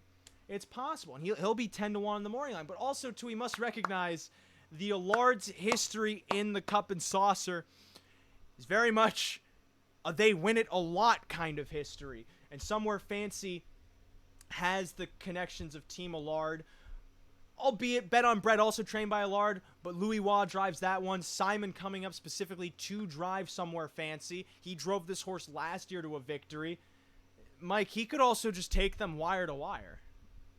Yeah, I think he looms very large with his lines. He's, racing at the top levels, other places. He's made 60-some thousand this year. He obviously likes the racetrack.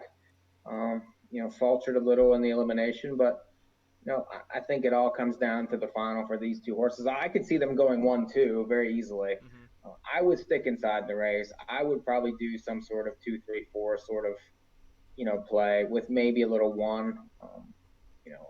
There's a super in the race. What's wrong with the inside 4? The key to the race is the 7. What does he do? What does Cullen do? Does he get any kind of? Does he sniff the rail? That's all I wouldn't. If he does, is a chance. They're getting ready to go at Mohawk in the last. Well, we might as well provide coverage of the final leg of this pick 4 at Mohawk Park. We'll see how much it pays.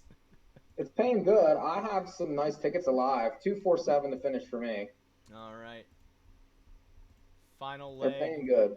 of the pick 4 is at the start, and they're off from the center. Apothic put towards the front. Lady Fine Tune then away in the pocket far outside. Sweet Diamond swoops up to move into second and challenge Apothic for the lead heading to the first turn. Premier Cabernet away fourth, while Betcha Baby races fifth.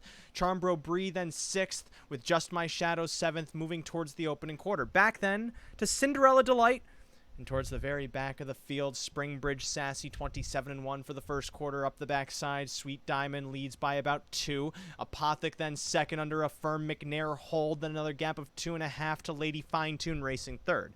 Premier Cabernet remains fourth, while Betcha Baby sits fifth as a flow develops outside towards the back. Cinderella Delight looks for cover, grabs it from Betcha Baby, flushed first up. Premier Cabernet from fourth, looking to angle outside as they move past a 56 half, 28-4 that second quarter. Meanwhile, Sweet Diamond faces no challengers to the far turn. Apothic trying to tighten from the pocket. Lady Fine Tune from third, now angles outside, coming to three quarters. Supplies cover to Betcha Baby, now racing into fifth.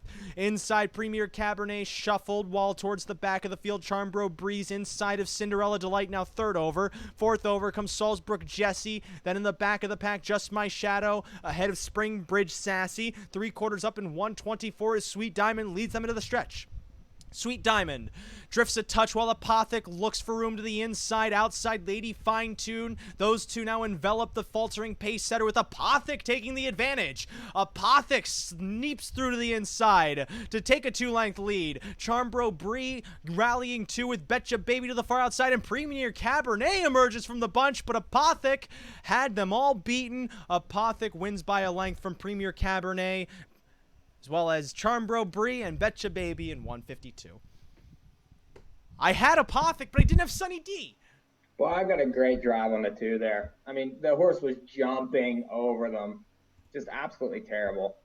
I hate when I get McNaird. I really do. What was the will pay there on the 6? It was good. It was $21. So I didn't miss much. I did this not. horse is hard to have. I had her. It was a good pick. I couldn't have Sunny. 11 this year. I couldn't have Sunny D, but Got I a perfect drive. I mean, I don't know what he was doing with the 2. Really. I mean, that was just ridiculous. However, to recap, as we are running over, the value play for me in the Gold Cup and Saucer probably betters Fire. How about for you? The 2 and the 3, I think, are the value bets there. Yeah. With that said, that does it for another edition of North American Harness Update, the first show live from the studio in almost 2 months. We're probably going to be back next week. We'll assume that Rod decided to come back by then. Otherwise, meh. He can come back. He can not come back. He can decide what he wants to do because he's Rod Allums Jr. and he's the first to tell you he does what he wants to do. I do that sometimes too, and what I want to do right now is head off the air. So for everyone from where are we broadcasting from tonight? For everyone from Nebraska, I speak for myself when I say thanks for tuning in to North American Harness Update, and we'll see you next week when we decide to just play cornhole for an hour. So I had it timed wrong, so I gotta come up with a new. Okay, so the splash screen's gonna come up. That does it for another edition of North American Harness Update. When we come back onto the air, wagons, are they all what they cut out to be? We'll find out.